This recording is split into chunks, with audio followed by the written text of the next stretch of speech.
Chapter 938. Liz glanced at Weisher and suddenly asked, "What is the Sunmaker behind you bound by fate and willing to join the American lineage? Or are you planning to change your allegiance? If that's the case, I don't mind helping you write a report." "You're already bargaining?" Weisher spread his hands regretfully.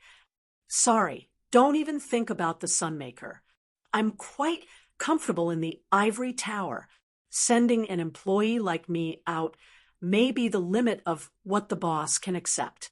If you know too many corporate secrets and want to change jobs, you'll be hunted down by the espionage eradication team. Let's take a step back. How about I give you a complete set of secret manuals and guides? The kind that you can easily clear the level by following the instructions? Then it seems that you can't make all the decisions." Liz mocked before suddenly saying, 60 blacksmiths. We will provide you with apprentice alchemists. You only need to train them into blacksmiths. You don't need to win the rest. Isn't there an archive of Sunmaker's techniques in the Astronomy Society?" Weisher asked. "Can't you just read that? If reading books is useful, what do we need teachers for?" Liz asked. "Besides, don't tell me you think that others can't see that you're hiding something?" Weisher shook his head. "Look at what you're saying. I've already given you the foundation and information for free. There's no reason for me to hand over my unique application techniques, right? Also, 60 is too many. What's the use of having so many? If you want to focus on training, 10 is enough. This isn't a market haggling. Weisher..." Liz had no intention of backing down. It wasn't as if the Ivy League hadn't trained their own Sunmakers. Benefiting from the excellent potential that Weisher had shown, everyone had more or less arranged for some people to study him. Anyway, the family business was big, and some people had nothing to do. Arranging some after-school activities could also enrich the fun of their lives. Then everyone realized that they might not be playing the same game as Weisher. Without the alchemy, fire, metal specialization, and all kinds of blessings, even the first obstacle needed time to overcome. Without a mature forger to make a forgery furnace for the apprentices, they could only endure more than 10 times the time and slow efficiency, crawling at the speed of a tortoise. As for the techniques and high-end application methods that were not recorded in the basic teaching materials, who knew how long it would take to figure them out? 50 to 70 was the best range that Ivy League came up with after considering the time and manpower. Too much of it was useless, and too little of it was useless. If that's the case, it's impossible for everyone to have a casting furnace, Liz, Weisher said, and you have to provide the materials, many of which even the ivory tower doesn't have in stock. Then how many times do you want me to reimburse you? How is this possible? Weisher patted his chest sincerely. You have to believe in my character. Liz sneered. To be honest, I don't mind such a small amount of things, and I don't intend to hide these techniques in a drawer as treasures, but it's not cost-effective for you to do this. Weisher sighed. It will take at least a few decades to train your own people and wait for them to understand the King of Forgery's techniques, and be able to cooperate with your scholars and alchemists to reverse engineer it. Look at me. I've done it in a few seconds. Why bother? But under Liz's insistence, Weisher could only give in helplessly. She doesn't even understand that it's better to buy than to buy, and it's better to rent than to buy. This wastrel woman. Forget it. I'll just sell them a few castrated versions. They won't be able to tell anyway. Then, let's talk about something else. After settling this cooperation project between the Ivy League and the Ivory Tower, Weisher casually reminded, the assets of the Utopia should not be abused. Treasures of heaven and earth should be owned by the virtuous. Good things should be held in the hands of good people. Liz looked at him deeply and emphasized, America will not sell its land. Of course, strengthening ties deep cooperation, and close cooperation will definitely be the main theme of both sides. Why sure understood, and suggested with a smile, as an outsider, celestial genealogy has no intention of telling America's cities what to do. As an investor, I prefer to do nothing and just take money. Of course, for the sake of a win-win situation for both sides, some chaos in the city must be rectified.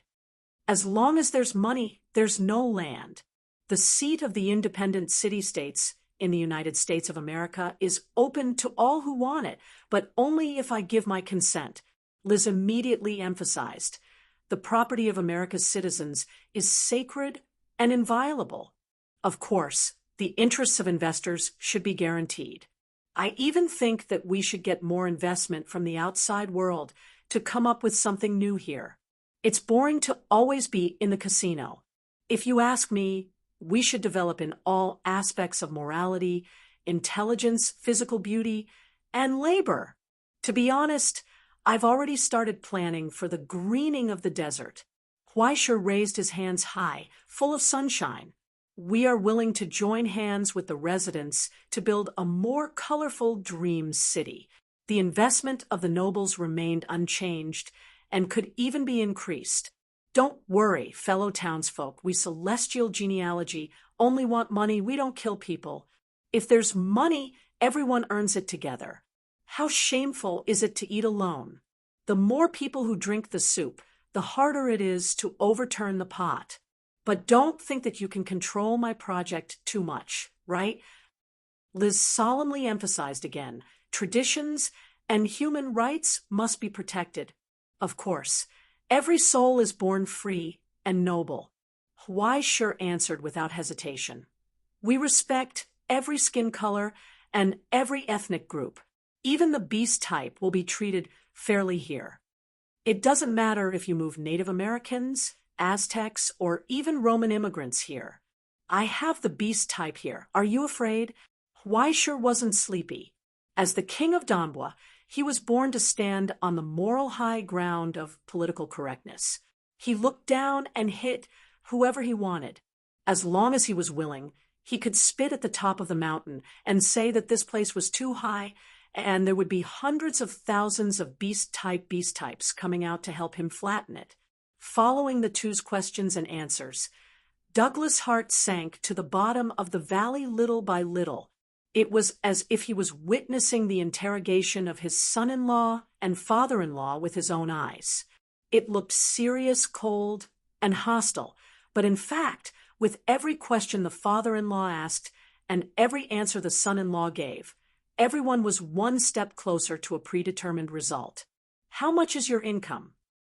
You have a house? You have a car? What are your job prospects? The answers to every question were above standard and even beyond expectations. Next, they only needed to match their birthdays and see their horoscopes. Then, everyone could happily and harmoniously imagine a beautiful future together. Other than the fact that the daughter to be married off was from the Douglas family, there was no problem at all. Both parties didn't seem to care about this at all. When Liz stood in front of the negotiating table, the result was no longer in his control. Finally, when the conversation at the negotiating table came to an end, Liz looked deeply at Huaisher and reminded him, in this land, every transaction will be witnessed by the gods. Huaisher, I hope you can keep your promise. Celestial genealogy will not let any friend down. Huaisher smiled and reached out his hand. Happy working with you. Liz's fingers were slender and strong, as firm as iron. She retracted her hand after touching Huaisher, but before she left, she looked at him one last time. I hope so. From this moment on, the American genealogy was the first to end their observation. They chose to bet. They participated in this huge gamble triggered by Russell. 10 minutes later, this news would spread throughout the world and be placed in front of every observer. The reconstruction of celestial genealogy took a crucial step forward, and it was in Huaisher's hands. It was in his control. And now, the war had not yet come, and this city that was born because of a mistake 70 years ago was about to welcome its new owner. For many people, there was no doubt that dark clouds covered the sky, and a storm was coming. And some people seemed to see an opportunity to make a move in ecstasy. However, Huaishur did not care about the endless glory and extravagance that came with it. Was it fun? Could it be more fun than tricking students? He had to think about it for 5 minutes just to buy a monthly card. Financial numbers games had never meant anything to Huaishur, just like this city in front of him. It belonged to him. Then he would take a look at it after opening the box and putting it in the cabinet. Its purpose was to put it together with other things. Such a troublesome matter. He would leave it to Russell to deal with. Anyway, he did not want to get involved at all. However, before leaving the vault, he suddenly remembered that there was one last thing he had to do. Thus, Huaishur stopped in his tracks, turned around, and looked at the weak old man in the wheelchair beside him. Beside the wheelchair, the young man with a livid face stared at him. After a long time, he no longer had the courage to look away. In the silence, only the old man's tired and difficult breathing could be heard under the oxygen mask. "This is your last chance, old sir." Huaishur reminded him calmly, "If you want to fight to the death, now is the only time." In the wheelchair, Douglas closed his eyes in despair. There was only one choice left. Thus, he no longer hesitated. When his turbid eyes looked up again, Douglas had already knelt at Huaishur's feet and praised him sincerely. "Mr. Huaishur, Las Vegas will swear loyalty to you." "Very good." Huaishur nodded approvingly. He reached out and pressed on his skinny shoulders, announcing softly, "Then remember, Mr. Douglas, the current Jew is already stepping on the land of the utopia. Perhaps you will be dissatisfied and resentful of everything that happens in the future, but you have to understand one thing."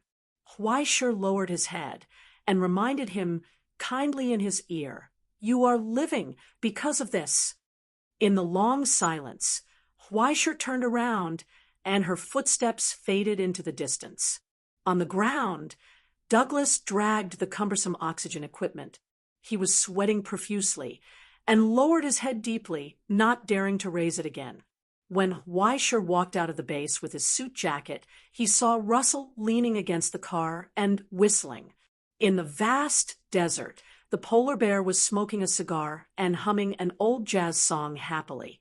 Huaishur rolled his eyes at him and asked angrily, "Haven't you thought about what if I fail?" "Then wait for the right time and try again." Russell waved his hand casually. "You are still young. There will definitely be a chance in the future." "What if I fail too?" Huaishur asked. Don't you have students of your own? But forget about that brat from the Lin family. I think more highly of that girl, Yuan. You should increase your efforts to nurture her. It can't be because she's a girl, right?" Huaishur glanced at him from the corner of his eyes. Russell was stunned and looked over with a puzzled expression. "Why can't a girl be the king of the pedigree? Huaishur, you are prejudiced. 2 generations of our celestial genealogy have been ruled by queens. Hurry up and change the deep-rooted straight thinking in your mind. Otherwise, you will be at a disadvantage in the future." Arguing with this old bastard would always lead to a cerebral hemorrhage. Huaishur didn't want to talk to him anymore. Russell had already opened the door of the driver's seat and waved to him. "Let's go, Huaishur. I heard that there is a lot of good wine here. I'll buy you a drink. What do you want to drink? Tequila? Whiskey? Whatever you want to drink, just don't swipe my card at the end." Huaishur leaned against the passenger seat and closed his eyes. Only then did he feel a heavy exhaustion. He fell into a deep sleep. The car started again and drove toward the city of bubbles in the distant desert, gradually disappearing in the old blues song. Chapter 939. Half a month later, in the Baikal Mountains of the central Siberian plateau. A cold wind blew from the distant snowy mountains. Under his dog fur hat, Huaishur raised his head and breathed out hot air. The bonfire in front of him crackled, and sparks danced in the air. In the clay pot hanging over the fire, the unseasoned mutton soup gurgled. Huaishur sighed and took out a paper bag from his pocket. He sprinkled some of the rock salt he had scraped off after running for 2 kilometers. Then he skimmed off the foam with a wooden spoon and covered it with a lid before continuing to stew. Under the piles of rocks that blocked the wind, on the hillside that had a hint of green, dirty sheep were gnawing on the grass with their heads lowered. The old shepherd with a walking stick and a fur coat was smoking his own tobacco leaves and talking to Russell. The two of them seemed to be talking and laughing and burst into laughter from time to time. The corners of Huaishur's eyes twitched. Is there something wrong with your celestial genealogy people's brains? They either ran to Nara to feed deer, closed their doors to play Genesis, or ran to the wilderness to herd sheep. Each one was wilder than the last, especially the old man in front of him. It was said that he hadn't set foot in a city for 30 years. He took care of all his food, clothing, and shelter himself. If he hadn't died, it could only be said that the sublimator's physique was excellent. Once people started to let go of themselves, they would become all kinds of strange things. It was like a homebody who didn't go out all year round. After a long time, problems would most likely occur. At first, Huaishur didn't understand what kind of person would need a helicopter airdrop just to meet him. When he first saw the old man, he thought he had met a savage and was about to take out his phone to take a picture. But the old man rolled his eyes and glared at him, and the signal disappeared. His full battery signal instantly disappeared. 5 minutes before he arrived, his phone ran out of battery.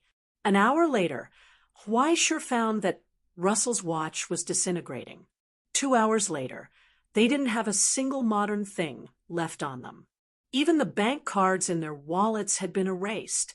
Fortunately, he didn't use the half-monthly wish function of the saddlebag. Otherwise, he would have to run naked in the wilderness. In Huaishur's opinion, the old man was not an alchemist at all.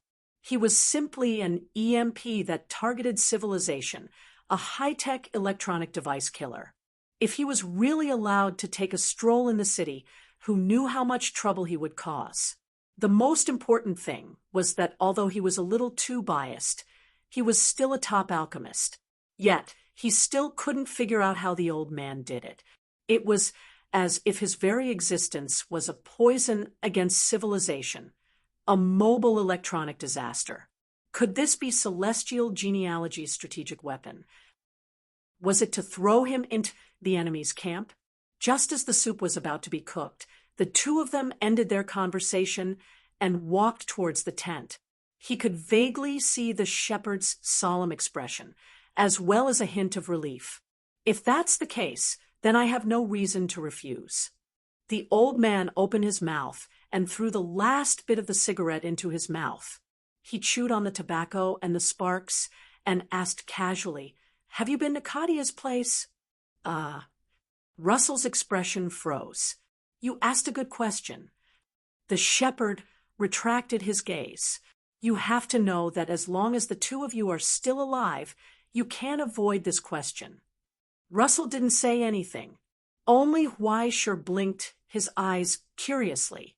Who was Kadia? Was she the old man's enemy? But why did the name sound like a woman? If the Russian Federation had a name, then Kadia's full name should be Catherine Hiss. Huaishur took a deep breath in front of the soup pot and pretended to smell it. His heart was filled with curiosity. But after that, the two of them didn't talk about this matter anymore. This made him feel like his heart was being scratched by 100 claws. He was extremely curious. After finishing the discussion and drinking the soup, Luo's soup had his, and left.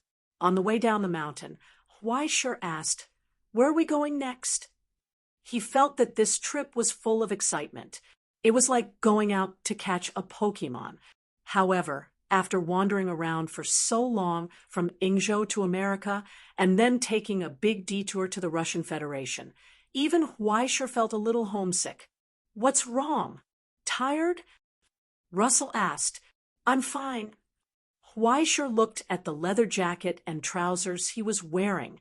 "I just hope you can tell me where we are going next time so that I can change my clothes first." "Don't worry, Huaisher." Russell twirled the lighter in his hand, looking somewhat helpless. "Next, besides a few insignificant problems, there are only two more troublesome areas." He paused for a moment and suddenly asked, "Rome and Egypt, which one do you prefer?"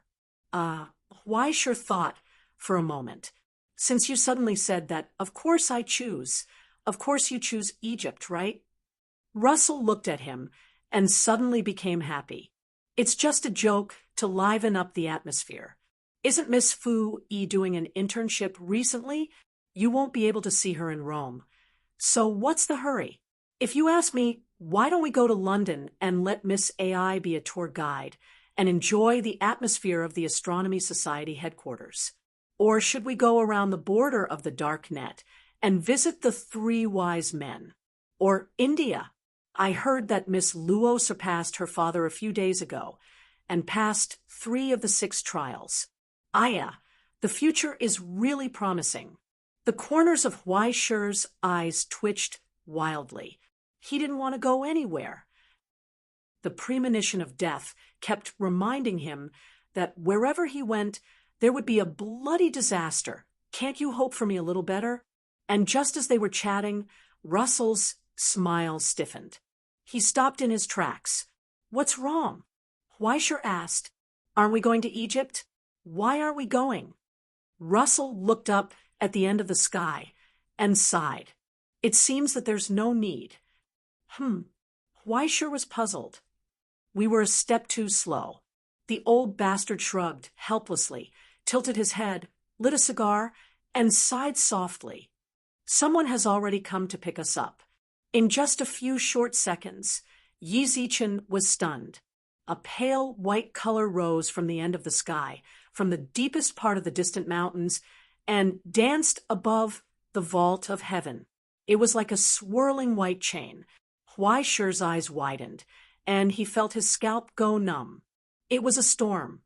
A vortex formed by the storm in the sky. The terrifying storm swept up countless snowflakes and swooped down from the cold plateau. The scale of the storm was unbelievably huge. However, as it moved forward, it quickly shrank. In the end, it turned into a snow-colored tornado that rolled in the sky like a furious dragon. It was whistling towards them. "Wow." The shepherd popped his head out from the grass beside him. "It's so fast. Bastard, did you betray me?" Russell questioned. The shepherd was stunned for a moment, and he was amused. "What did I betray you with? My phone? Mobile phone? Wireless internet?" Still relying on my loud voice, I stood on top of the mountain and shouted in the direction of Ural, "Look, Kadia! That bastard Russell is here."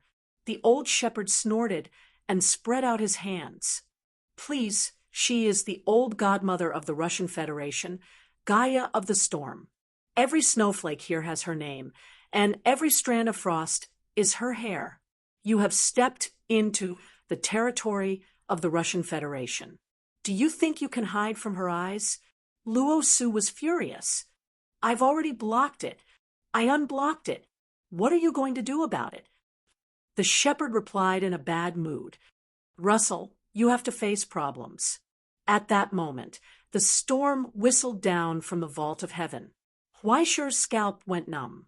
In the face of this terrifying disaster that seemed to cover the entire vault of heaven and earth, he subconsciously lowered his head and lay down, preparing to withstand the terrifying impact.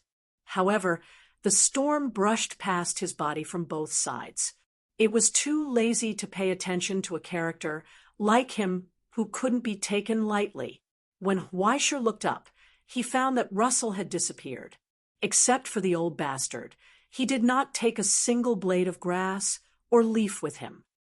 Wow, Alice's adventure in the discovery. Huaisher was stunned for a long time, and he could not help but sigh. He sincerely hoped that the old bastard could find the Tin Lion and the Scarecrow when he reincarnated in the other world and never come back. But then he started to feel numb again. What should I do? You probably, maybe we're left here? The shepherd was gloating. He has some old grudges to deal with. Maybe it will be a little troublesome. It's not convenient for you to show up. Huaisher was puzzled.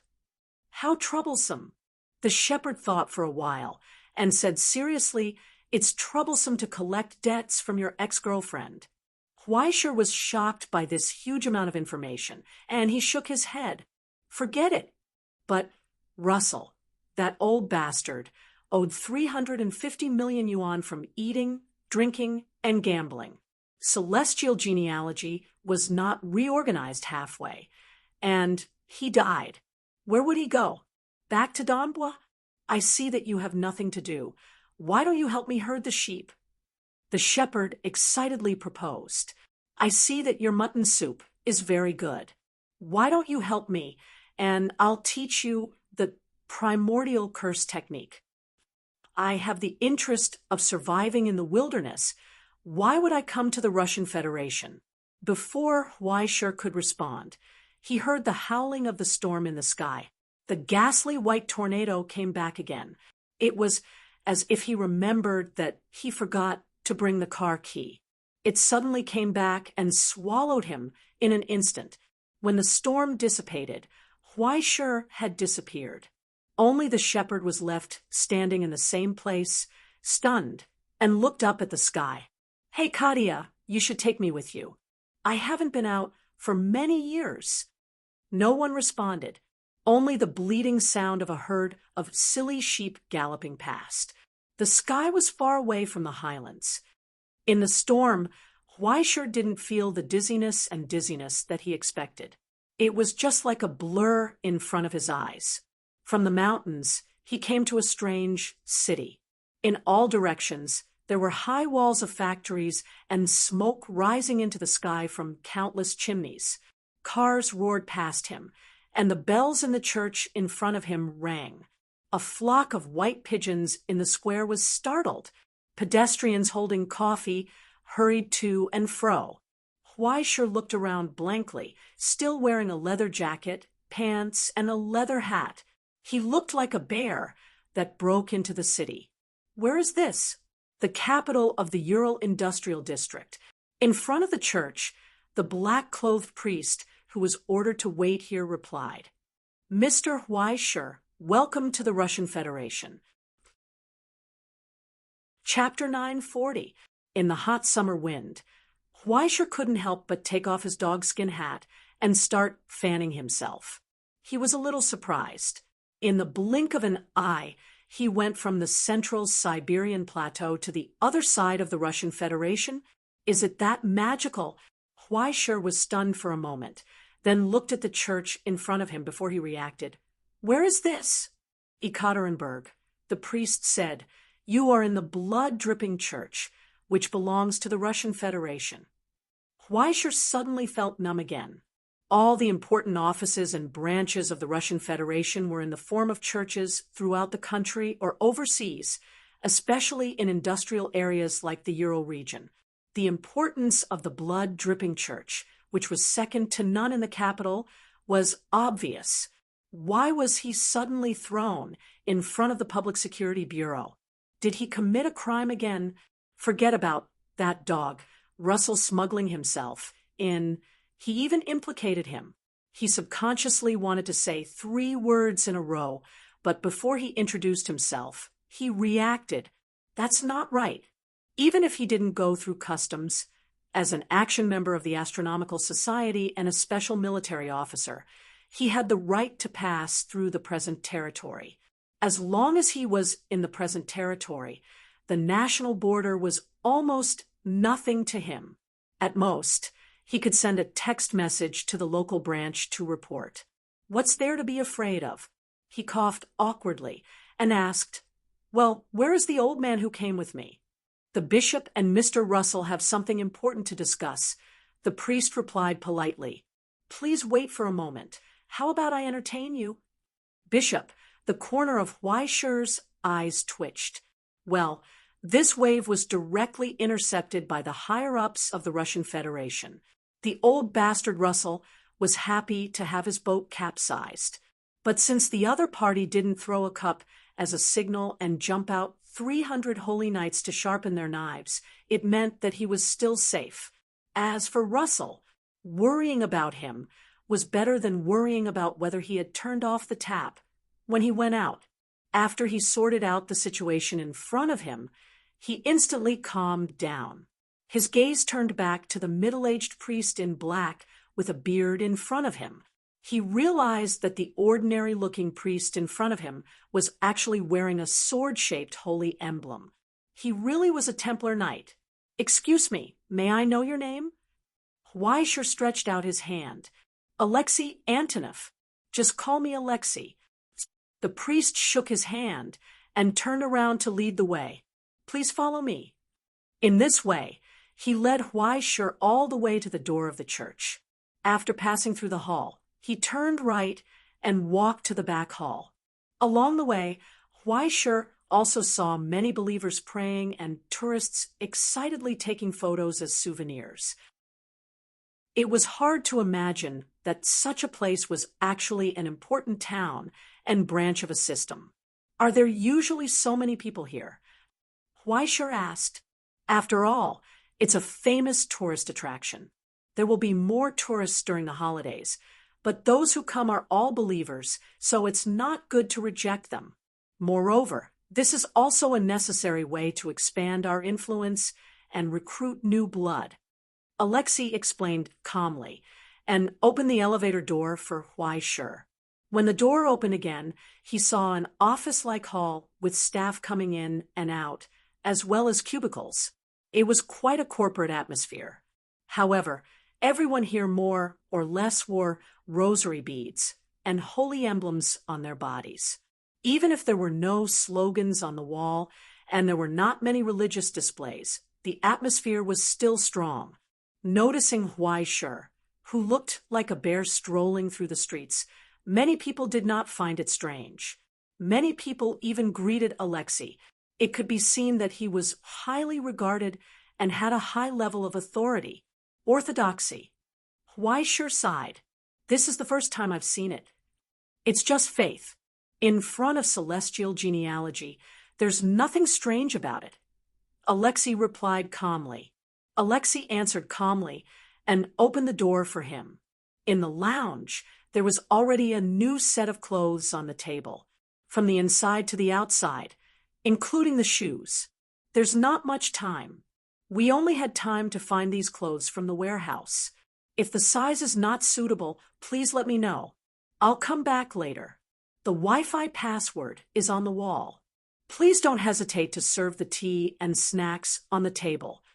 After considerately leaving Weischer some personal space, Alexei closed the door for him.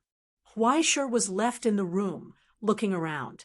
It was obvious that this was a guest room specially used to entertain guests. The decoration was simple, revealing the usual simplicity of the Russian Federation. It was also very clean and spotless. After changing his clothes, Weischer stuffed the messy clothes into his bag, sat on the sofa, and pulled out a holy book from the bookshelf next to him to read. It had not changed at all from 400 years ago. After pretending to be Van Helsing for so long, Weischer could recite it backwards. Needless to say, staying in this room was quite familiar.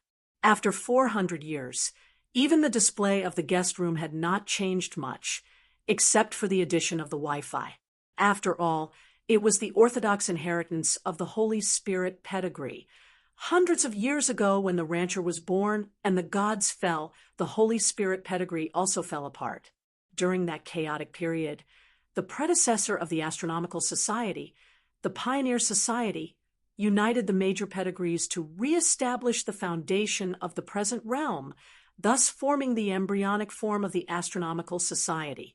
The Holy Spirit pedigree also ushered in a complete split. After Rome inherited the heritage, they chose to learn from their mistakes and unified the important components of the Roman pedigree, the Greek pedigree, and so on. They formed the Pantheon system led by the Hall of Kings, which isolated the ranchers' spying and interference. Another part of the priests who were unwilling to disintegrate the god of nothingness guarded the relics and heritage of the Holy Spirit pedigree, resisting the erosion of the abyss. They gradually fell into madness, or turned into fanatics of the rancher. In the end, after the leaders of the many churches held the fourth conference in history in Constantinople, they decided to move to the east. Under the escort of the Knights Templar, the priests carried the last heritage of the Holy Spirit pedigree and the remains of the saints and began to move eastward. In the end, they re-established their foothold in this land. Now, it had become the official body of the Russian Federation pedigree, after inheriting the essence of the Holy Spirit pedigree, and most of the relics, the Russian Federation pedigree could be said to have a deep heritage, especially among the various pedigrees, the number one military equipment. According to statistics, the resident major sublimata knights and the Blessed Armored Priest Legion had more than 100,000 people, not to mention the other reserve troops, and the reserve priests in various temples all over the country. Without such a large scale, it would not be able to support the crusade against the rancher every 20 years. To a certain extent, the birth of the celestial genealogy was also influenced by the Russian Federation. After all, this group of people used practical actions to prove that as long as one had enough cultivation, even the position of nothingness could be turned into a divine seat. Using an origin code, like the sacred scripture, to create a sacred spirit was truly breathtaking. Sorry to keep you waiting. When Alexei returned, he brought a full set of documents for Huaishur, including a passport and a driver's license. In the following time, you can move freely in Ekaterinburg. If you don't like to be alone, we also have a driver and an assistant for you. No need. Huaishur waved his hand. I'll just stay here. Although he did not want to care about Russell's affairs, the old bastard was still his direct leader and teacher. After he disappeared, Huaishur was not in the mood to wander around. It was better to just lie in the room and have a good rest and wait for news. After all, even if the negotiations with Russell fell through, he would not lose a single hair. Alexei thought for a moment and nodded.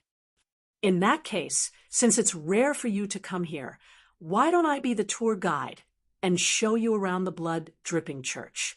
Huaishur was stunned. Is this appropriate? You are the bishop's guest, of course. Alexei smiled and opened the door for him. At the same time, Russell heard the sound of the door closing behind him. As the cold wind dissipated into the void, the old man, whose face was covered in snow and ice, was thrown into a chair. In the solemn and cold church, the door was tightly shut. Under the faint sunlight from the stained glass window, he saw the back of the figure standing on the altar. It was so familiar. After a moment of silence, he coughed awkwardly. Long time no see, Katia. Call me Catherine the Bishop, Russell.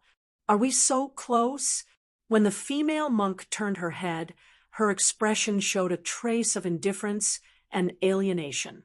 She did not look old, about 30 years old. Her long hair was fiery red. She was in the prime of her life and made people instinctively feel close to her. But at this moment, it made people feel uneasy, because that pair of gray eyes were filled with coldness and scrutiny. It was like a strict mother holding a pointer and facing a child who had made a mistake. Russell subconsciously leaned back and forced a smile. Don't say that, Katia. I haven't seen you for so many years. How have you been? As long as you're not here, I'm very good. Catherine the Bishop said coldly. It seems that you've been doing well. How can I be doing well? I'm all alone in the ivory tower. My students are disobedient, my subordinates are inconsiderate, and they always misunderstand me. Russell sighed, helplessly.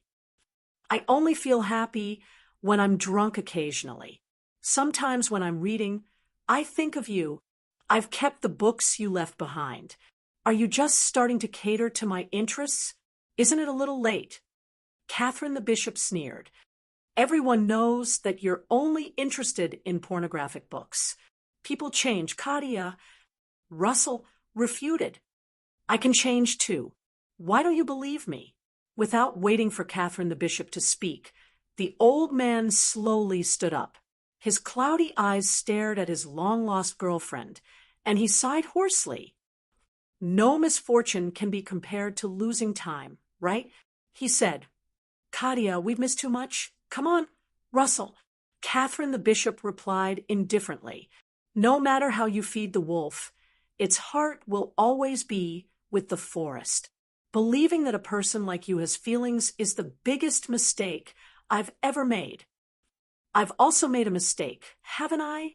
It's the biggest regret of my life to sit back and watch you walk towards conversion. But everything is irreversible. Russell sighed. After a moment of silence, he suddenly recited softly. It's said that Lavretsky once went to the remote monastery where Lisa lived in seclusion and saw her. When she was going from one choir seat to another, she walked past him with the regular, hurried, and respectful steps of a nun. She didn't even look at him. Her eyelashes trembled slightly when she looked at him. What did they think? What did they feel? Who knows? Who can say? Just like that, Russell slowly walked forward as he recalled the words in the famous poem. He gently held her hands and said in a low voice, Katia, there are such brief moments in life, such feelings. Bang! A low, muffled sound burst out. Russell's emotional recitation came to an abrupt end. He widened his eyes and mouth in disbelief. Slowly, he knelt on the ground. Catherine the Bishop pulled her hand out and tidied the creases on her nun's dress. The slender leg that had just delivered a vicious blow to Russell's crotch had once again disappeared into the darkness, as if it had never moved. This angle is much more pleasing to the eye. Why didn't I notice it before? Catherine the Bishop lowered her head and looked down at the old man. She sneered. Let's end the boring reading session. Russell, she said, it's time to talk about the old grudges between us. Chapter 941. The short silence was broken by the sound of coughing. On the ground, dust flew up. TSK. Aya, you really haven't changed at all. Lying on the ground, Russell turned over with great difficulty and looked at Catherine's cold and indifferent appearance. You despise all weak emotions, including love and gentleness. Yet you are known as Gaia, who is known for her love and compassion. Katia, when will you be able to face yourself honestly? Boom. On the floor, there was a big hole where Russell's head was originally. Russell had magically floated up from the floor and stood firmly again. Catherine, who was opposite him, seemed to be motionless. She just said indifferently, Of course, it's after I can face you calmly. Russell sighed. I understand your resentment and misunderstanding of me, but didn't we break up peacefully back then? Peacefully? Catherine was puzzled. Are you referring to the incident on the eve of the clerk selection where you framed me and caused me to lose my qualification? Russell's expression froze. After a long time, he said solemnly, That was an accident. An accident involving you? Catherine shook her head. Russell, you have never been involved in accidents.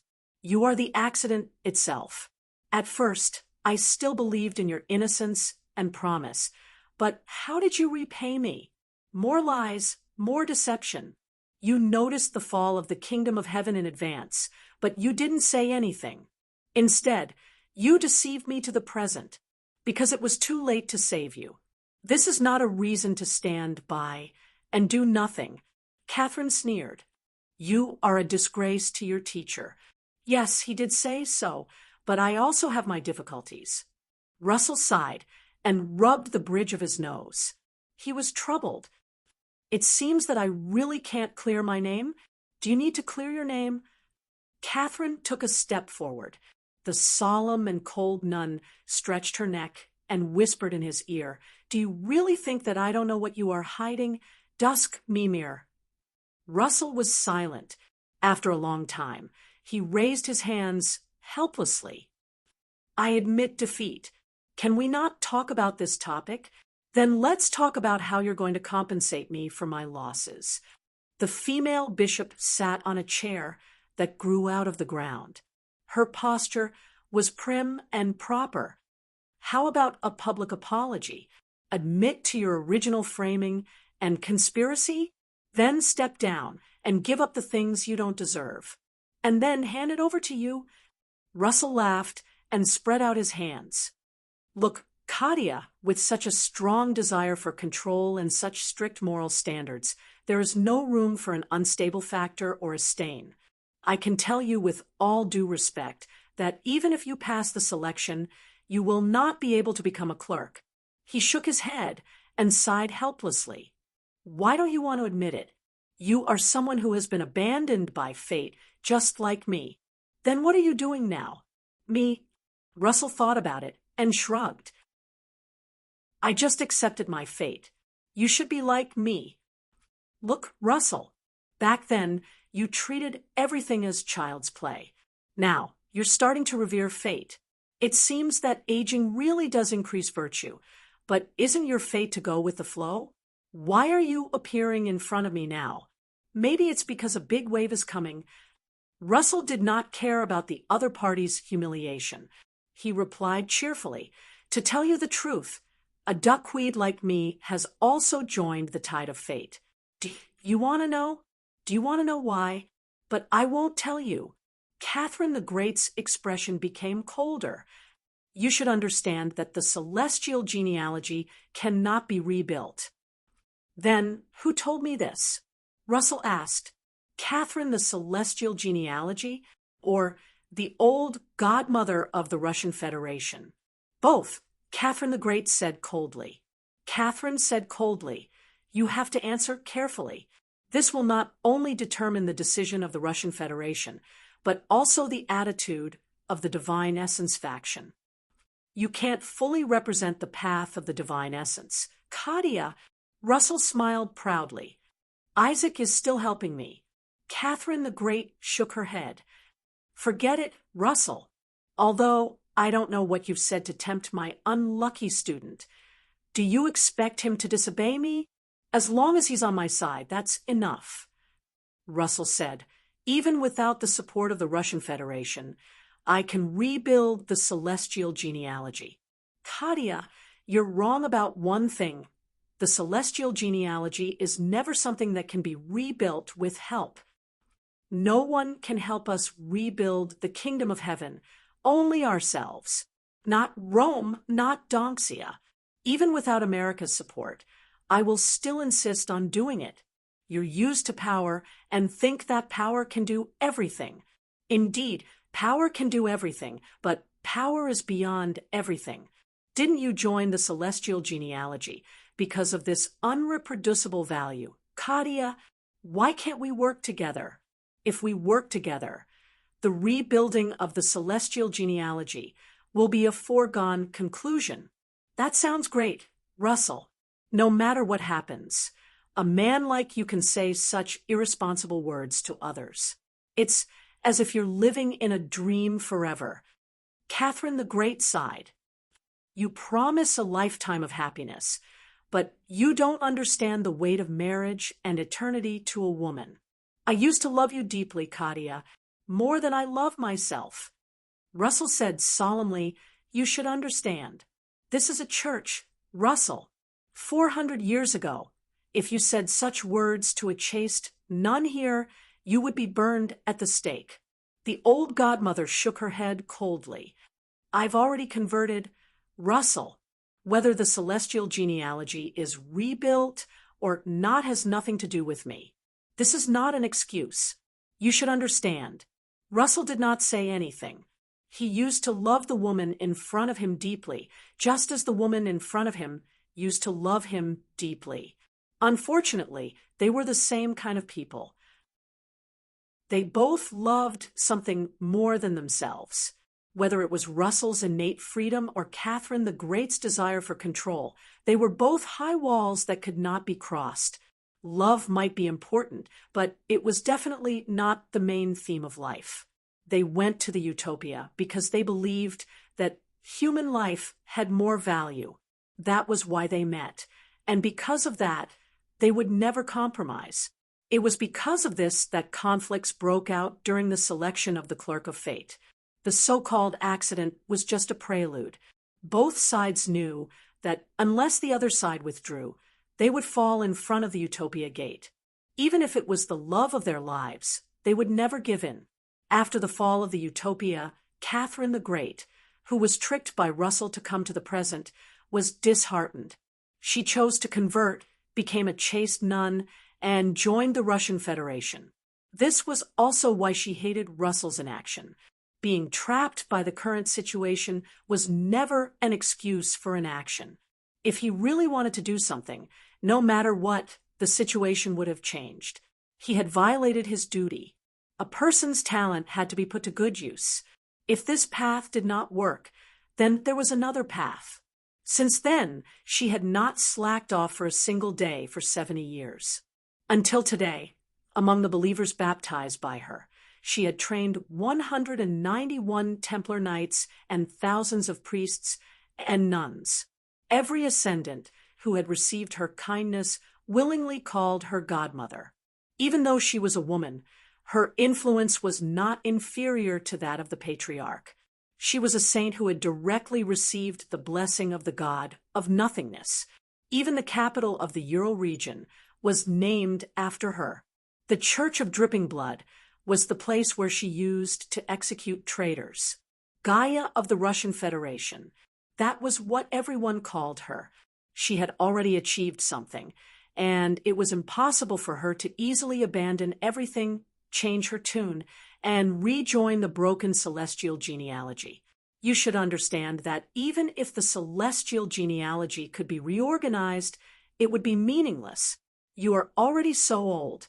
What else can you do? Catherine asked, rebuild the utopia, stop dreaming. I originally thought that you would tell me how much I can do and how little I can do, but I still have to do it. Russell shook his head. I have been dispirited for so many years and have nothing to do. But as a teacher, I have to set an example, right? Katia, even if I can't do it, there will be students who will take over the mission from me. That young man you are teaching, Catherine understood and sighed with pity. It's a pity that you found the wrong teacher. To be able to be called the Sword of Calamity, he might have greater achievements in the future, right? He is the successor that I have personally chosen. Katia, don't underestimate him. Russell smiled happily. He will far surpass me. As soon as he finished speaking, a low, muffled sound erupted from under their feet. It was far away. The two of them looked at each other in unison. Catherine's expression was subtle. Russell, on the other hand, was a little embarrassed. And under their feet, in a place even further away, there was a cry of surprise. They are fighting. Young people. Russell scratched his face and coughed twice. It's normal for them to be a little combative. Catherine looked at him deeply and said indifferently, I just hope that the Sword of Calamity won't chop off someone's head in front of me, his godmother. 10 minutes ago, in the bustling training ground under the dripping blood cathedral, Alexis stood in the distance with Huaishur and softly introduced the new blood in the training ground to Huaishur, although they were called new blood and young people. In fact, they were about the same age as Huaishur. Some of them were even much older than him, looking almost 30 years old. But no matter who it was, who was blessed by the holy apostles, they would only be called new blood here, preparing to become a holy knight one day. And in the field, the ascendants who were training also noticed the people on the sidelines. A burly young man who had just walked down from the arena walked over, wiped the sweat on his face, and nodded respectfully to the priest. "Mr. Alexis, you guys continue, don't worry about me." Alexis said warmly, "I'm just here to bring a guest to take a look." The young man was stunned for a moment and looked doubtfully at the guest, who seemed to be younger than him. As if he had thought of something, he suddenly raised his eyebrows and could not hide his fighting spirit. "He is Huaishur, the Huaishur from the astronomy club." Huaishur's heart suddenly tightened. He was skeptical, but he suppressed his joy. Could this be the legendary opening gambit? Good Lord, it's finally my turn to play the pig to eat the tiger. That's right. He nodded reservedly, suppressed his excitement, and put on a calm and collected posture. The burly man was stunned for a moment, his sharp eyes scrutinizing Huaishur for a moment. Then he suddenly took a step forward, bent 90 degrees, and pointed the back of his head at Huaishur. Huaishur subconsciously retreated, wary of the legendary Russian Federation's unique headbutt technique. Then he heard the burly man and the other burly men behind him plead with respect. "Please guide us." Huaishur was stunned on the spot. Chapter 942. What the hell? He scratched his ears in disbelief. Why did he use the fiercest aura to say the most cowardly words? "No. Is there something wrong with your plot?" Huaishur was embarrassed for a moment and asked doubtfully, "Aren't you here to challenge?" Upholding etiquette is part of the Holy Church's dogma. Alexei coughed and looked at the trainer seriously. "Pay attention to your image, student Anton." Ahem, this, generally, when an expert comes, everyone will look at the person and act accordingly. Anton's gaze suddenly drifted. If it's an arrogant person, everyone will generally recommend a person who is more resistant to a beating to provoke him, and then kneel down and admit defeat before the other party gets serious. After satisfying the other party's desire to win, they can take the opportunity to ask for guidance. Ahem. Everyone says that Mr. Huaishur is easy to approach. As long as you ask him directly, he will definitely not refuse. The everyone you are talking about, is it Father Alexei, who you always secretly glance at beside me? Huaishur looked to the side.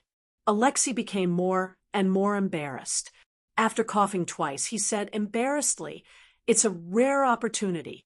Young people always don't know the immensity of heaven and earth. It's rare for you to come and give them tutoring lessons."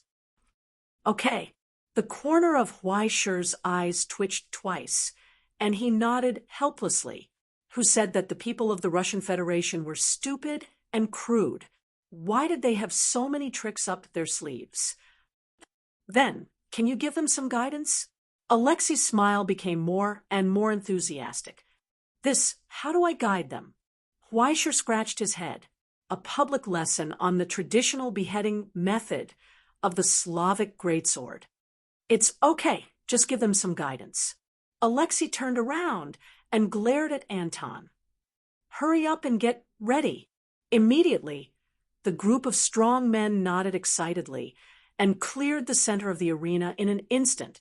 When they heard that the disaster sword was coming to give guidance, countless people ran out of the underground training ground like magic. In an instant, it was so crowded that not even a drop of water could trickle through. Some people excitedly took out their mobile phones and began to take pictures. Suddenly, they had the illusion of holding an album release. Huaishur scratched his head. After taking off his shoes, he walked up to the central ring. When it came to giving pointers, it was actually still a fight. However, one had to be able to help others grow and improve. Thus, one couldn't instantly defeat them. Instead, the most important thing was one's control. He had to control himself so that he wouldn't defeat his opponent in an instant. At the same time, He had to control his opponent so that he would realize his own shortcomings. Since that was the case, he couldn't use Origen's substances. Otherwise, he would be bullying a child. When Alexei handed over a Slavic broadsword and protective gear for teaching, Weisher felt helpless. I'm not good at these things. They really don't belong in the category of teaching. The size of a weapon, the change in its center of gravity, and the shape of the weapon would affect its performance and use. For example, a rapier might be useful in a duel, but it could not be used against an opponent with armor. A spear might be useful in every battle, but it would be at a disadvantage against a sword and shield. Regions, schools, and even the user's height, weight, and strength. These different conditions caused countless differences. The size of the sword of virtue belonged to the category of a hand and a half sword. Weisher had never studied this kind of heavy weapon before. If he really wanted to use it, he would use a sledgehammer. Knights of the Holy Church relied on this to make a living. They didn't need him to teach them. Fortunately, although the weapons and armor in the world varied greatly, after discarding the strange physical modifications, everyone basically only had 2 legs, 2 arms, and 2 fists. Although there were many schools of barehanded combat, they all followed the same principle. How about this? I'll demonstrate how to fight barehanded with a large sword and equipment. After Weisher rejected the equipment that Alexei offered, he rolled up his sleeves and said, "Change them to iron. It'll be more suitable for real combat." Alexei was stunned for a moment, then nodded in agreement. Indeed, that's better. Right in front of him, Weisher raised his 5 fingers and chopped down slightly. The low and deep sound of something breaking through the air suddenly burst forth in the noisy training ground. The whistling sound reverberated in everyone's ears, immediately causing those excited expressions to turn solemn. Feeling the power contained within the sound, they all gasped in amazement. Even if the Sword of Calamity was known for being proficient in hundreds of weapons in the legends and records, it was now able to exert such terrifying power with bare hands. In terms of lethality, it was not inferior to any famous sword that had been tempered thousands of times. Soon, the first lucky person had already walked up from below the stage. It was Anton, who had just walked up. He hugged his helmet, and his face was bruised and swollen. It was obvious that he had fought with his companions for this position. "Please give me some pointers." He put on the heavy helmet and raised his weapon, eager to try. He didn't notice the pitiful look of his instructor, Alexei, at the side of the field. "Silly child, you still don't know that you've become a teaching tool. All of you don't know the immensity of heaven and earth. Do you really think that you can compete with your opponent on the same stage? Dream on." Bang!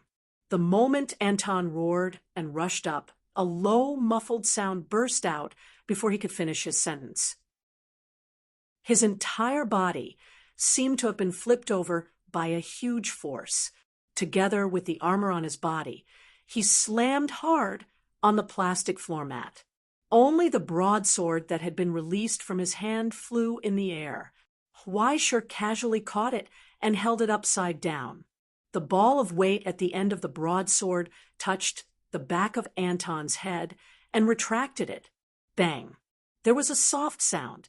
The winner was decided. Even if it was a child, with a broadsword as heavy as a sledgehammer, smashing it at the back of Anton's head would make him lie down on the spot.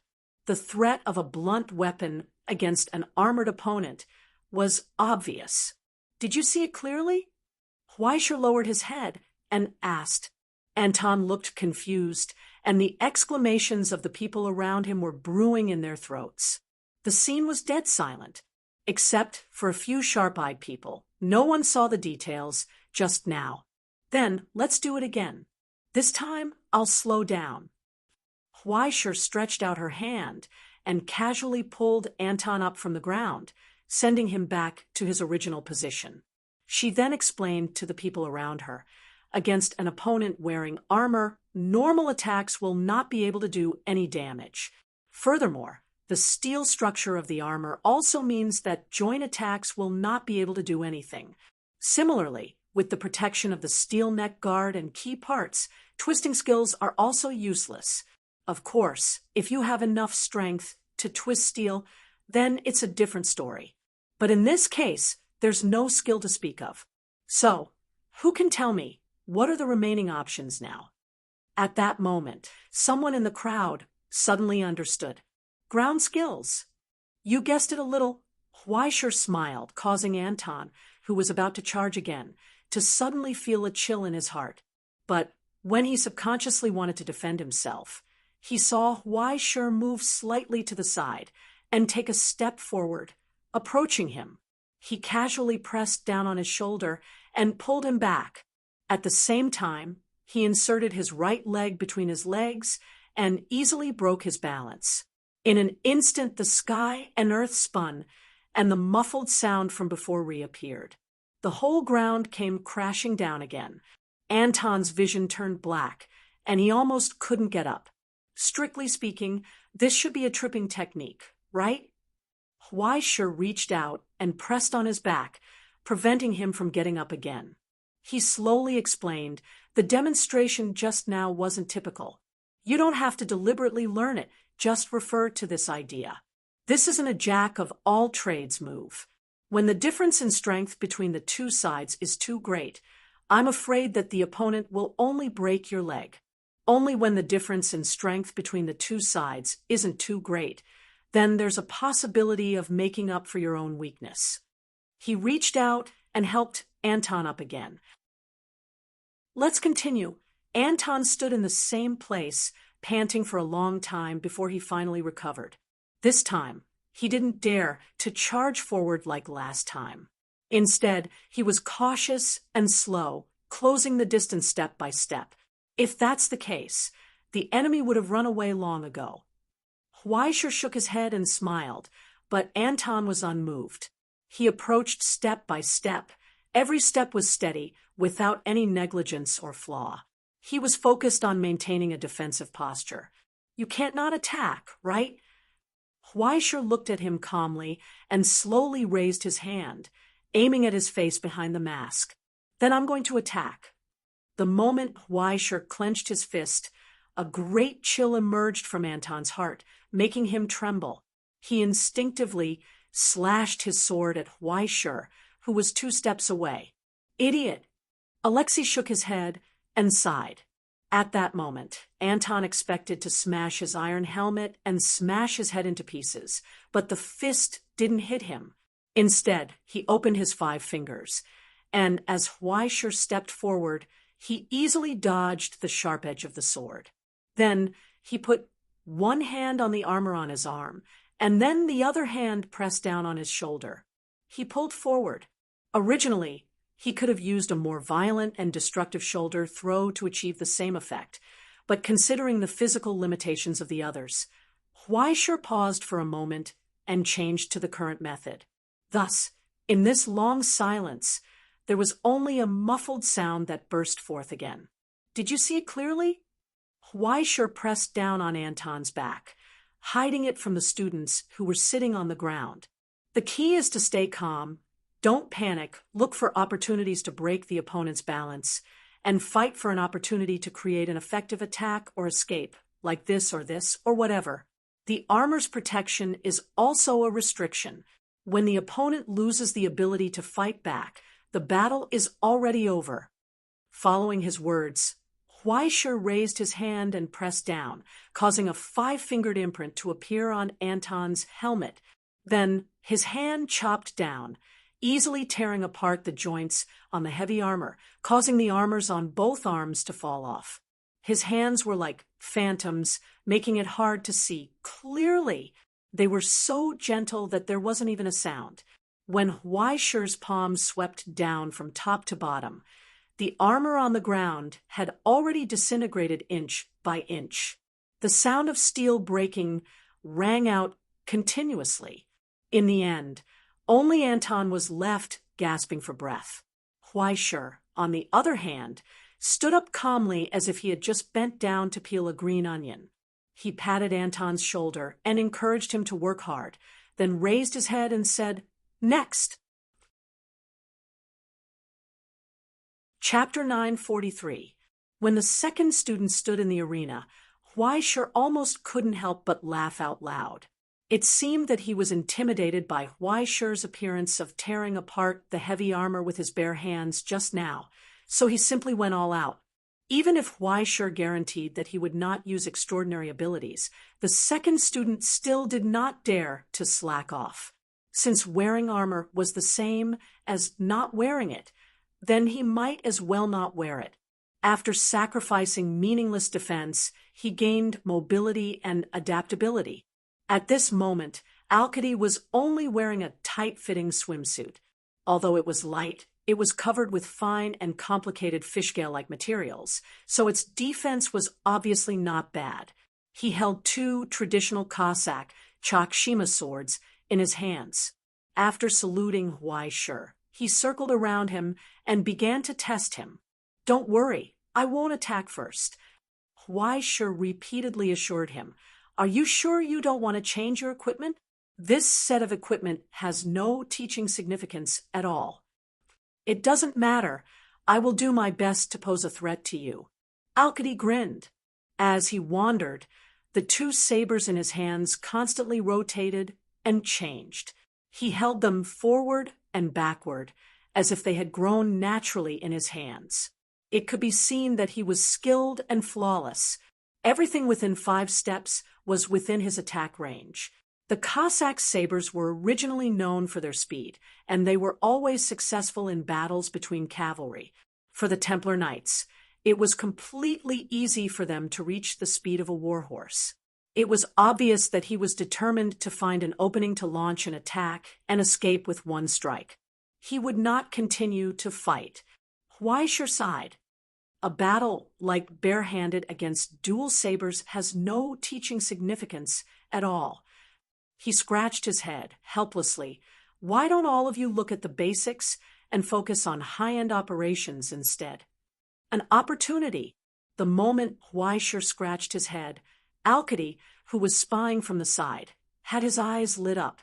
He instinctively grasped the opportunity, and the light of his saber pierced through the air and swept past Huaishur's chest. He got it. Then he saw the disappointment in Alexei's eyes. When you raise your hand, your elbow should be 2 centimeters higher. Don't be in a hurry. Behind him, Huaishur reminded him, there's a problem with the coordination of your steps. The linkage between your upper body and lower body is disjointed. Here. As he spoke, he stretched out his hand and tapped Arcady's back. It was an understatement. On the other hand, Alcide staggered and rushed forward 2 steps. He was unable to stand steadily because of that gentle press. That was the missing link in the transmission of power. Even he himself had never noticed it, yet it was so easily seen through by someone else. He retreated as if he had been electrocuted. He turned around and prepared for battle. "You should be more steady, Arcady," Huaishur suggested. "Before creating results, you should first learn to preserve yourself. It's not a good habit to gamble too much in a life-and-death battle." Although he said that, when it was his turn to gamble, he had done so many times. The problem was that if he failed, he could always take responsibility for it. However, for others, they might not have the ability to do so. After a short breather, Arcady took a deep breath and regrouped again. He charged at Huaishur without hiding anything. His speed increased sharply, and the 2 sabers in his hands slashed down in a crisscross manner. After being seen through, he chose to give it his all. If you always don't care about anything, it's easy to die early, facing the saber light on his left and right. Huaishur sighed. He stretched out his hand and casually grabbed his wrist. With a sudden shake, the 5 fingers on Arcady's left hand involuntarily loosened. The saber fell into Huaishur's hand and blocked the slash on his right. Then Huaishur took a step forward and bumped his shoulder into Arkady's chest, interrupting his breathing and causing him to cough and retreat. However, the saber in Huaishur's hand slashed at his face. A cry of surprise rang out. Arkady leaned back, subconsciously, but then his feet were swept by Huaishur, and he fell to the ground in a sorry state. Then a saber flew towards his face. It was nailed to the plastic spot next to his ear, and it buzzed. When facing an opponent who is far better than you, you must remain calm and never make mistakes easily, because once you make a mistake, you will be at the mercy of others. Huaishur lowered his head and said seriously, you should try to hone your basic skills again. Being in a hurry for success will only leave you with an insurmountable flaw after a short-term improvement. Thank you for your guidance. Arkady swallowed hard and suppressed the urge to pant. He got up from the ground with a red face and left the ring. A bunch of idiots. Alexis shook his head and sighed softly. After hearing that Huaishur had arrived, they excitedly asked Alexis to bring the disaster sword to guide them. But in fact, how could Alexis not know about this group of impetuous people? It was true that they were asking for guidance, but more than that, they just wanted to understand the gap between themselves and an expert. It was not a pity if they lost, and no one would think that they could win. But if they could improve or break through, wouldn't it be better? It was just a show of mischief. In a word, it could be said that they were being disrespectful. That was the disaster sword that even the bishops of the region would treat with respect, the self-proclaimed king of Donbois who split the earth in the realm. What was the point of a moment of guidance to a group of rookies who did not even have a solid foundation? True ability was something that could only be improved after painstakingly working day and night, continuously tempering 365 days a year, and even after countless thoughts and exercises with full concentration. Stigmata, origin substances, abilities, skills, knowledge, etiquette, speech, and even faith, determination, perseverance, and persistence. Since one wanted to become a holy knight, there was no shortcut. Compared to strength, mental toughness was the most important. If it were not for the dripping blood church's face, he even wanted to privately ask Huaishur to make this group of people who did not know the immensity of heaven and earth suffer a few big losses.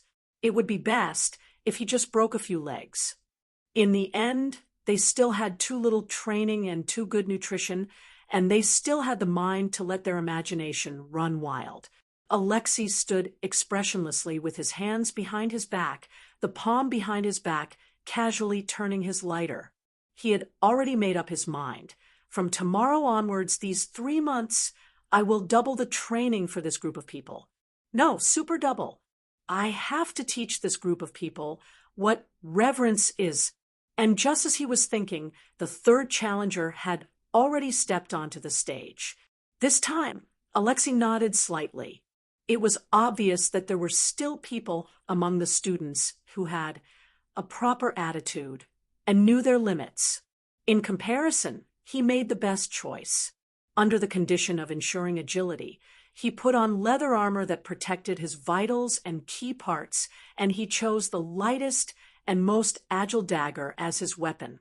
In order to ensure lethality in the process of close combat, he made up for the gap between him and his opponent to the greatest extent. If Huaishur limited his strength to the level of an ordinary person, this would be the best way to ask for guidance and improve himself. That guy, Yevgeny, also recognized the gap between them. Can we start, Mr. Huaishur? The young man on the stage carefully bent down, raised his hands, and put on a dagger fighting posture. Yes, Huaishur replied. Any time. I am very fast. Yevgeny reminded softly, you have to be careful. Although he could feel the other party's seriousness, Huaishur still couldn't help but want to shake his head and resist the urge to laugh.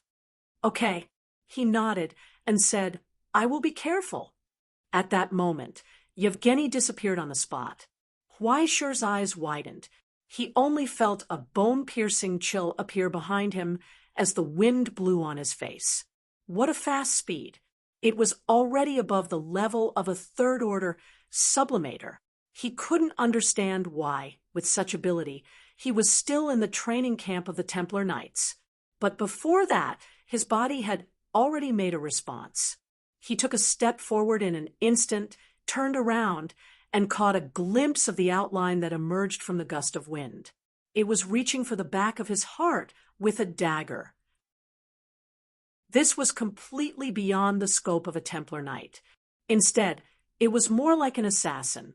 How could he hide such an ability, especially this unpretentious killing intent?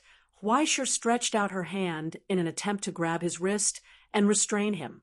However, in that instant, the dagger in Yevgeny's hand suddenly turned around and turned upside down. It changed direction and slashed towards Weisher's wrist. Weisher withdrew his hand, turned around, and smashed his elbow into Yevgeny's face. Yevgeny suddenly squatted and raised an arm to protect his side to prevent Weisher from changing his move.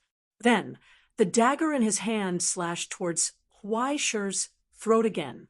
But what was unbelievable was that Weisher actually felt double pressure on his heart and throat at the same time. He was actually able to distinguish where the other party was attacking in a hurry: throat, heart, or abdomen. When he withdrew his elbow and tried to block his chest, he found that he had judged wrongly because the dagger was aimed at his throat without any change in direction. Weisher retreated. Yevgeny, who was squatting on the ground, suddenly jumped up as if he wanted to jump into his arms. The dagger in his hand slashed towards his calf. But just like before, Weisher felt a faint tingling pain in his lower abdomen, genitals, and thigh arteries at the same time. Where exactly was he trying to attack? And where should he defend? No, defending anywhere would only be playing into his opponent's hands. This was supreme. At the moment of understanding, Weisher raised his right hand and clenched his 5 fingers. The sound of his internal organs overlapped into a bundle and merged into his drumming hand. Under the support of supreme symphony, his hand chopped towards Yevgeny's arm. After a moment of delay, Yevgeny quickly retreated to defend. Then he saw a black shadow rapidly enlarging in front of his eyes. Kick. Under the support of used steps, Weisher's kick, which was enough to shatter concrete fortifications, was aimed at his face. But when he tried to defend, he found that Weisher's kick had suddenly lifted upwards, and the other leg had already swept towards his defenseless lower body. In this arena, which was completely illogical, he took the initiative to lose his balance. With his elbow as support, Weisher's blow hit the target, causing him to try to fall out of the air. Before he landed, his right ankle was already grabbed by Weisher's hand and thrown towards the floor behind him. A loud sound burst out, and the ground suddenly shook. Even the plastic floor mat cracked. At this moment, Weisher had already pressed down on his neck. His other hand was raised, clenched into a fist, aimed at his chest, and smashed down. The hurricane whistled, but it came to an abrupt stop. Weisher's fist was suspended in midair, and he frowned. "It's a girl?" At this moment, the people outside the arena finally realized what had happened. "Yevgeny!" Alexei stepped forward angrily, but then he heard the door beside him open. A figure staggered in, holding the back of his bruised head. "Damn it, my head hurts." "What happened?" The figure who walked in leaned against the wall and moaned hoarsely, "Mr. Alexei, I was attacked." When the face was raised, it was Yevgeny in the arena. Everyone's expression froze. In the arena, Yevgeny slowly raised his hand, ignoring Weisher's fist that was right in front of him. He grabbed at his own face and tore off the thin layer of skin covering his face. In an instant, it was as if he had changed into a different person, dispelling the illusion. His long golden hair spilled over his shoulders, and his flat chest slowly bulged. His height grew again, and when he raised his azure blue eyes, he was exceptionally happy. "Nice to meet you, Mr. Huai-Shur." The girl grinned and said, excitedly, "I hope you like the surprise I prepared for you." "Anya," Alexei roared angrily, "you even dare to escape from the bishop's confinement? What are you doing?" "Of course I'm asking for advice, Mr. Alexei." The girl named Anna glanced at Huai-Shur happily. "There has to be a back and forth to be considered teaching, right? Besides, you don't care about opponents like them at all, do you?" As she spoke, she raised her head and moved closer to Huai-Shur's face, which was right in front of her. She sneered. Look at that gentle expression on her face, as if she's playing with a child in a kindergarten. What kind of disaster sword is that?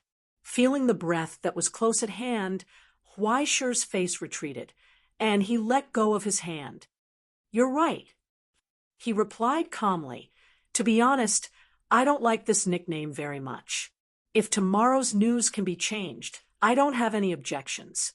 Besides, killing people shouldn't be an ability to be proud of, right? TSK. Anna frowned, as if she was extremely disgusted by this calm grace, and did not hide her hostility. "I'm sorry, Mr. Huai-Shur."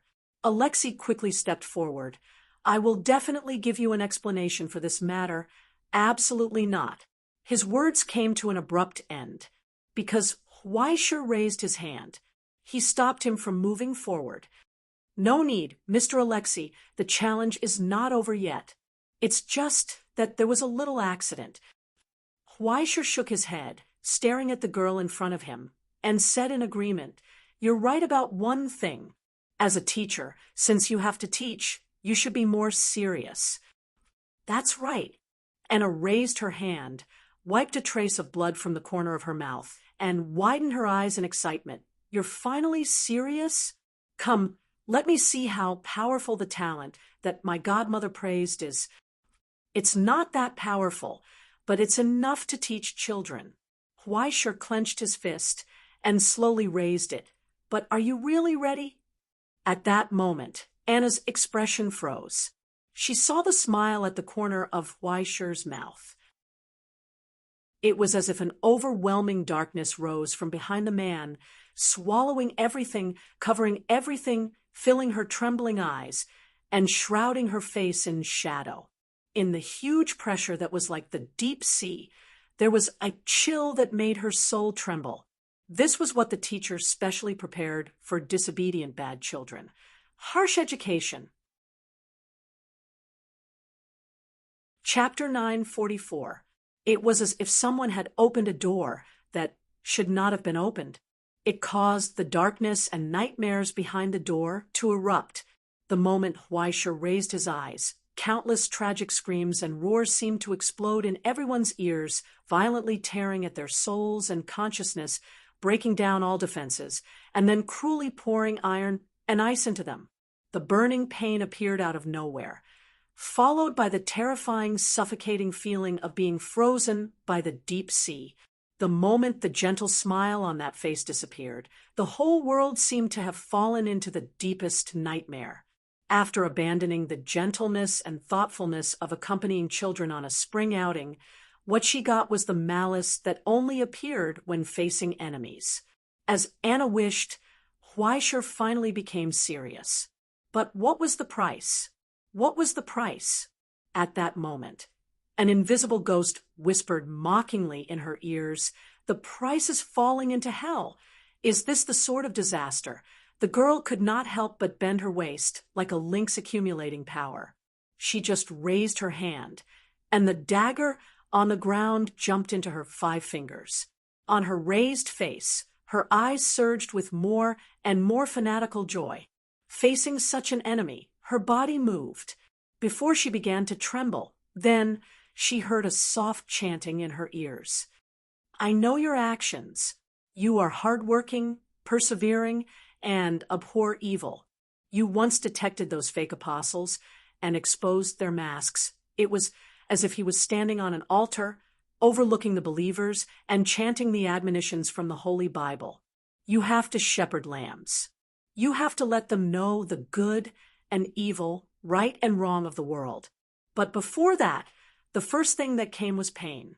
Anna widened her eyes, only to feel her body suddenly become sluggish and numb, followed by a tearing and piercing pain that spread from her abdomen and engulfed her whole body.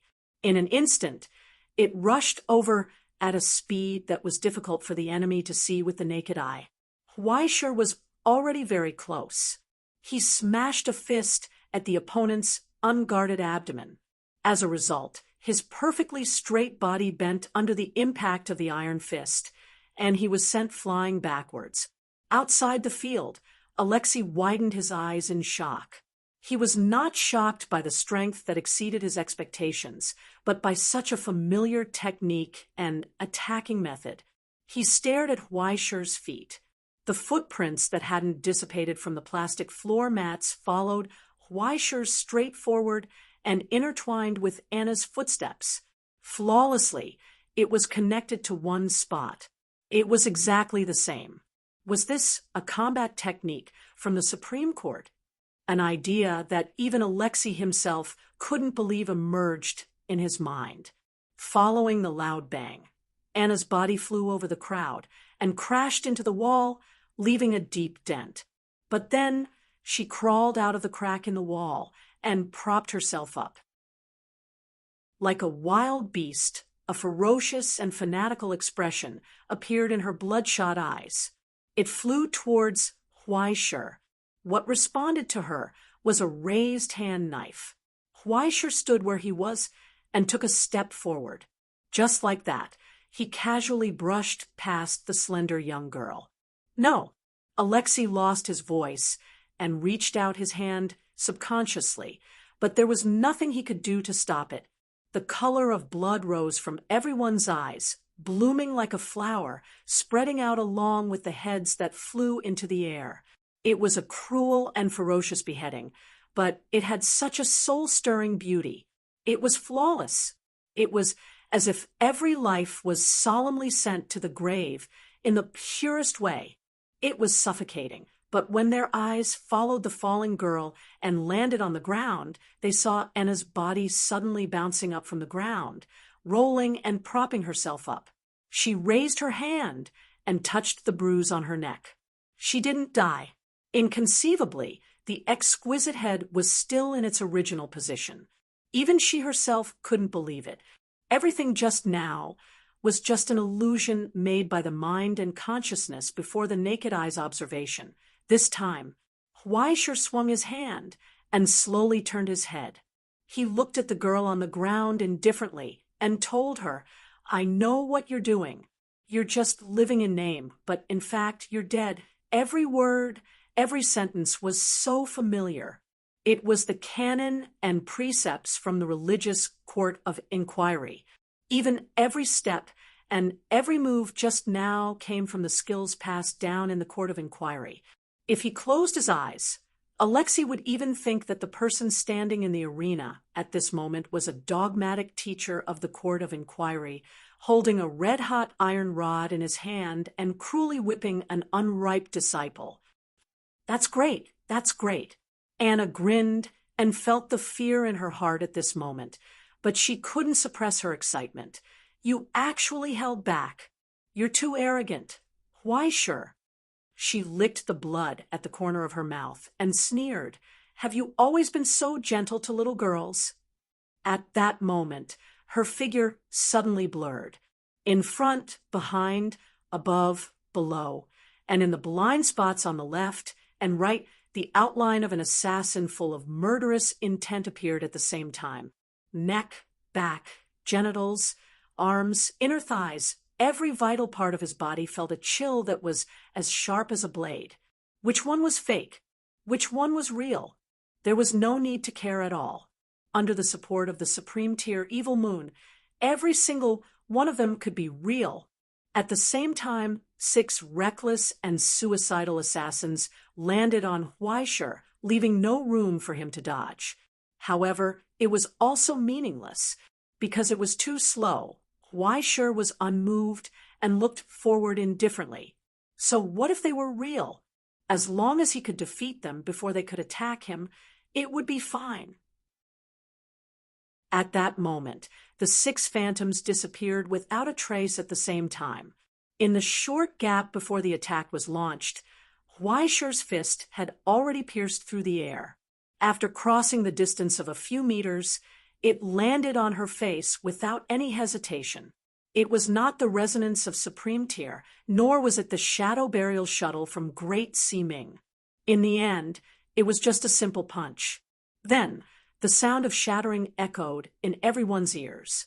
It was the crisp sound of ice breaking. After a layer of solid ice appeared, Anna's head was lifted up, almost crushed by the terrifying power contained in the punch. Her vision turned dark, but then that pretty face came back again. Bright red blood was flowing out from her nostrils, but her smile was so excited, as if she was embracing a dream. She launched an attack on Huaishi, who was just inches away. Along with the sound of the alarm, a cold chill suddenly appeared in the underground training ground, as if a Siberian snowstorm had descended, engulfing everything in the ring. All that could be seen was the silhouette of the two fighting, or rather, the tragic scene of a one-sided trampling. When Anna raised her head again, there was a merciless elbow strike, followed by a dull thud. But as if she could not feel the pain, her hand that was holding the dagger stabbed towards Huaishi's neck, which was then broken by a cold twist. Aiming at her heart, Tyrion punched her. The rapidly growing solid ice, together with her bones and flesh, was shattered again. Only the unreserved power was poured onto her heart, causing the fragile organ to stop beating for a second. Anna staggered backward, but her raised arm was caught by Huaishi. He pulled her back, aimed at her face, and punched her again, breaking her left arm that was blocking her front. The sound of bones shattering was heard from the storm of ice and blood. Together with the cold and deep chanting, it was like an admonition from the altar, engraving every word into her soul. You must repent, remember the lessons you heard and received in the past, and obey them.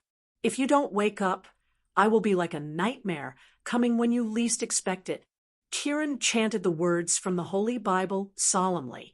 Strict education was unreservedly bestowed upon the rebellious and bad student. It crudely corrected her deviant behavior, coldly reshaped her deformed soul, and cruelly taught her all the lessons. At the same time, it was compassionately bestowed upon her dogma and discipline. You must be vigilant and strengthen the remaining that is about to weaken. Because I see that none of your actions are complete in front of me, the storm roared. The bone-piercing coldness in the ice and snow erupted again, forming a blurry outline, pouncing towards Huaishi. But then, the sound of bones shattering disappeared. When the storm slowly dissipated, Anna, who was kneeling on the ground, slowly raised her head. She saw a pair of calm eyes, and in her heart, she suddenly came to a realization. The time for the end had arrived. Thou shalt repent. The cruel executioner held the axe tightly, aimed at her neck, and slowly raised it up. Finally, the shadow of death covered her face. She calmly closed her eyes. In the distant sound of bones shattering, she lost consciousness. She fell. Only the bloody flower in the illusion bloomed, silently, blooming in the beauty and brilliance of death. But from the beginning to the end, Huaishi never drew his weapon. He only glanced at her, and this brutal execution came to an end with Anna's loss of consciousness. Everyone was silent, shocked by the pure power that was displayed in just a few seconds, and even forgot to breathe. They finally understood something, the power called the Sword of Calamity. How terrifying was it? Alexei took off his priest's coat and covered the unconscious Anna. Thank you for showing mercy. He sincerely thanked the young man who brushed past him. Huaishi shook his head indifferently. It's just a lesson that I haven't attended for a long time. What is there to be grateful for? I'm not interested in teaching accidents. But what happened to her soul? It's a long story. Alexis sighed softly. Huaisher did not pursue the matter, but suddenly asked, after squatting in the mountains for a few days, my stomach can't take it anymore. I plan to cook something later. Do you want to join me? Alexis was stunned for a moment, then slowly nodded. Meanwhile, at the edge of the underground training ground, in a corner, two unseen figures were quietly observing everything. The Maiden of Frost, Luo Su stared at the young girl who was sent out and recognized that it was a miracle, the cruel god from Slavic mythology, the divine evolution of the Father of Frost that Huaisher had witnessed, and at the same time, the side of the god of blizzard. This was the path of sublimation that evolved from the black god and the white god, celestial genealogy, the path of transformation. What a deep malevolence! He sighed in surprise and looked to the side. There is no other possibility for such a serious deviation in nature. Kadia, you actually let her use that thing? Chapter 945. The reason why he called it that thing was because Russell himself was not clear about its condition and the measures for safekeeping. Thanks to Catherine's outstanding safekeeping and sealing, other than knowing that it was extremely dangerous, Russell was completely clueless about the rest of the information. Moreover, he didn't have the slightest interest in understanding or getting close to those things that were his natural enemy. Even if it had the most shameless army and the most versatile ability in celestial genealogy, the Twilight system still had a weakness: the Ascendant themselves. The miracle that originated from the Norse gods was too tyrannical and huge, causing the Ascendant themselves to be greatly affected. There would be deviations in their personality and consciousness. To put it simply, the higher one went, the more they would become like the Norse gods. For example, for an old bastard like Russell, he did not care if he was disliked or not. After all, no one could kill him. However, the path of transformation was different, especially that thing. It affected and interfered with the soul. Even Russell himself might not be able to withstand it. He wanted to stay as far away from that thing as possible. Why would he still ask about it? Don't think that everyone is like you, Russell. Catherine shook her head unhappily. Children always like to think that they are omnipotent. That's why they are always asking for trouble. It's just that sometimes some of the suffering is more painful than what they expect. Russell was stunned for a long time and was stunned. Don't tell me that she dared to raise her head during the advancement ceremony. Didn't you tell her the consequences? There's a red button in front of people. No matter how serious the consequences are, some naughty children can't help but be naughty. Catherine sighed softly. It's just a glance, a touch, and a little bit of raising her head. It doesn't matter. It's a reverence, curiosity, or the so-called rebellious period. Sometimes it would lead to irreversible consequences. Sometimes it would lead to irreversible consequences. The more talented a child is, the more they will think that they can pay for all the consequences. However, things are not always like this. This is the fault of my education. The end result is that the evil in her nature is magnified thousands of times. As the price, kindness becomes so thin. Even if we send her to the Inquisition and restrict her with the rules, we won't be able to suppress her self-destructive tendencies and lethality. Will we? Russell shook his head. After a moment of silence, he suddenly asked, "What if I ask Huaisher to bring her part back?" Catherine was silent for a long time. She turned around and looked at Russell. Her expression was disappointed and angry. Don't tell me that you don't know the consequences. That's why I suggested it. Russell replied nonchalantly, "Let's give it a try. Everything in this world has to be tried. Otherwise, when she evolves into a Kush, everything will be irreversible." asking a young man to make an irrevocable sacrifice in order to correct another person's mistake, only to end up with nothing in the end? Russell, is your brain still clear? Russell smiled. I have confidence in him. If you're not afraid of losing your disciple, you can give it a try. Catherine asked coldly, but what's the price? Russell, let me tell you the price. Back then, the Republic left 16 armory in the Russian Federation, all the border relics and weapons, as well as the 2 miraculous engravings. They should have been under your care all these years, right? Those should have belonged to celestial genealogy. Russell said, they'll all belong to me. Impossible. Catherine retorted indifferently. You know very well that Anna isn't worth that much. No, in your heart, she's worth it. Russell shook his head in understanding. He gazed at his former love and said with a smile, there's no need to hide it. Katia, in your heart, every one of your godson and goddaughter is much more important than a dusty and broken warehouse. The reason why you're called Gaia of the Storm and the godmother of the Russian Federation is not just because of your cold and harsh nature. As long as that child can smile at you again, you'll feel that it's worth it no matter what you pay. In the long silence, Catherine closed her eyes. She sighed silently. Russell, yes, becoming your student is the greatest misfortune of his life. On the contrary, the old man put his hands in his pockets and raised his eyebrows happily. Although I'm not his greatest misfortune, he's definitely one of my greatest blessings. In the corner of the restaurant, as the stew pot bubbled with steam, Weisher heard from Alexis the reason for Anna's soul's aberration. No, rather than aberration, it was more accurate to say that it was incomplete. It was as if he saw half a person walking on the street alive and kicking, but he had no idea where the other half went. He didn't understand how such a bizarre imagination could exist. The black god and the white god. He scratched his head. The Slavic gods are really cruel. The barren land and the long winter. The people and gods of this land never liked the weak and despised the weak.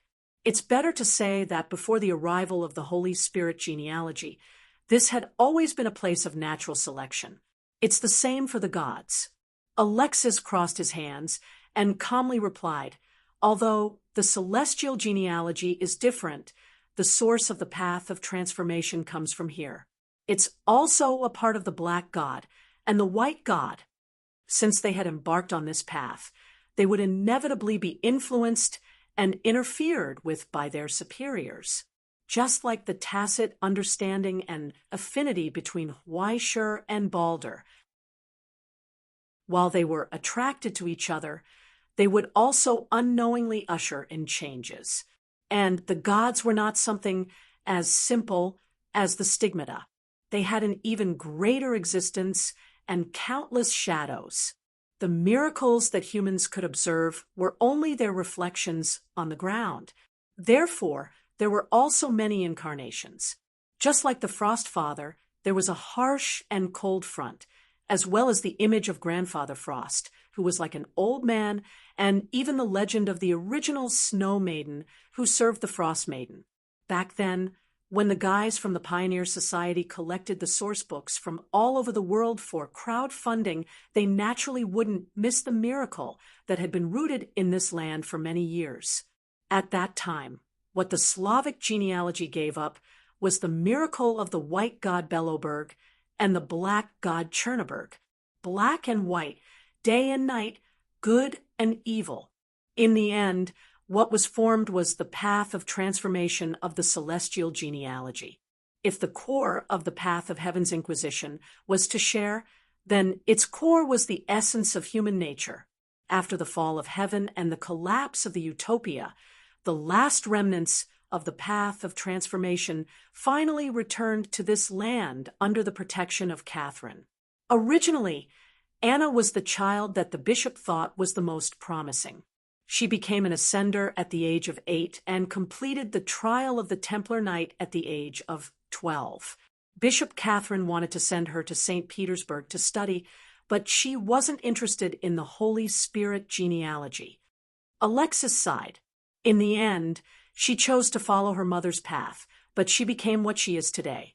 After the malignant expansion, she was completely different from before. If the bishop hadn't sent her to the Inquisition and restrained her by iron laws and dogma, she would have solidified long ago, right? Sometimes, even she can't control what she does or says. Please don't blame her. Who would take such a small matter to heart?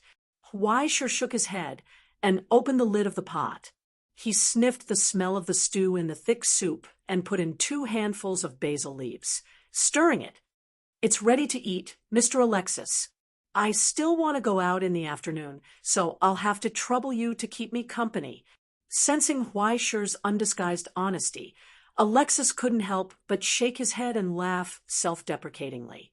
He swallowed the words that he had prepared after racking his brains. It seemed that he had wasted his efforts all this time. From the beginning to the end, he probably didn't take Anna's offense to heart. In the end, Weisher wasn't able to go out in the afternoon. Russell, that old bastard who came out of nowhere, took his place. Weisher, I have an honorable task for you, Russell said vehemently. In order to save the celestial genealogy, the organization has decided to let. I can't afford to save it. Weisher clasped his hands and turned to leave without looking back. However, just as he turned around and took a step, he found himself back at the same place. Russell was still smiling in front of him, full of the meaning of arrangement. You've been eyeing me, haven't you? Weisher was angry. How can you suddenly disappear for half a day, come back without saying anything, and order me around like a tool? The greater the ability, the greater the responsibility. Russell wasn't ashamed at all. Isn't this something that only you can do? Good. Something that even Russell didn't dare to do. It was definitely a trap. Weisher became more alert. What do you want me to do? It's nothing. It's really not dangerous for you at all. Trust me. Russell put his arm around Weisher's shoulder and said enthusiastically, It's just going to look for a mirror. There won't be any problems. I understand. There will definitely be problems. And if the problem can't be solved, the consequences will be very tragic. Weisher perfectly understood what Russell meant. Simply put, it's to treat the illness and save people. Russell announced his deal with Catherine without holding back. You'll sacrifice your body and spirit, sell your body, and I'll get the armory and border relics left behind by the Republic in the Russian Federation. How about that? Isn't it a sure win? Yes, you're a sure win, but what about me? Weisher's eyes were about to roll to the sky. Then, let's get back to the topic. Russell snapped his fingers and suddenly asked, You should know about the 7.5 routes that Celestial Genealogy has announced, right? Weisher was about to refuse, but when he heard his question, he was stunned for a moment and realized that he didn't seem to have paid attention to this problem. Although he knew about it, it wasn't too deep. He thought for a moment and counted with his fingers. Dusk, eternity, spirit marrow, maintenance, change, paradise, and my heaven's inquisition. But there were only 7 routes in total. A total of 7.5. What about the remaining half? Also, was there something not quite right about it? Why were there so many ambiguous records in the Book of Destiny? Just like that, while he was deep in thought, Weisher was unknowingly led by Russell into the elevator. The metal door closed.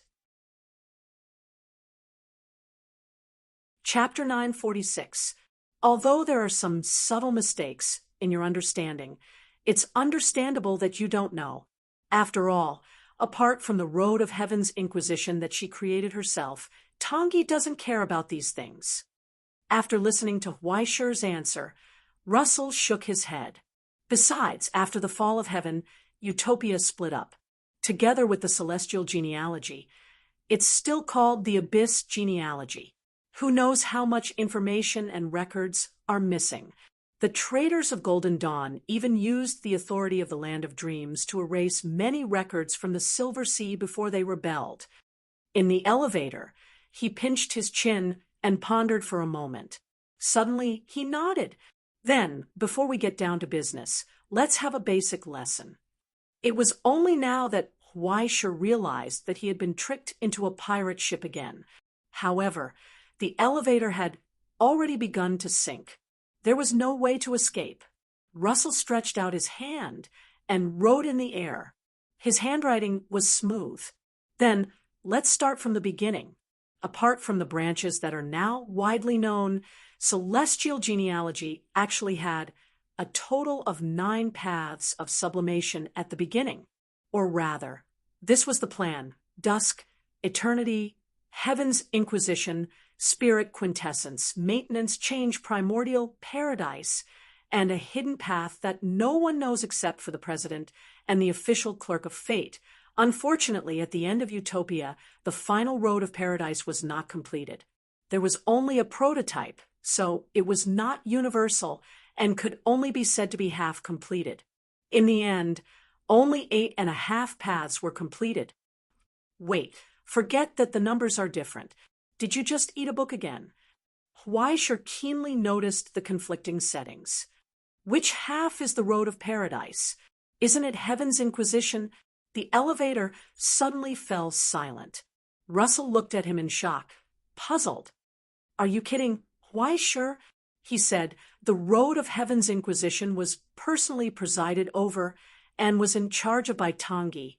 It was one of the first few paths completed by celestial genealogy. How could it be incomplete? Oh, she must have lied to you again, right? Then it's fine. Huaisha's face flushed red. He almost spat out a mouthful of blood. Although Tangi often lied to others, he did not feel that Tangi had lied about this matter. This was because an even worse conjecture had appeared in his mind. Could it be that the other half of his body was also remade by Tongji after she woke up?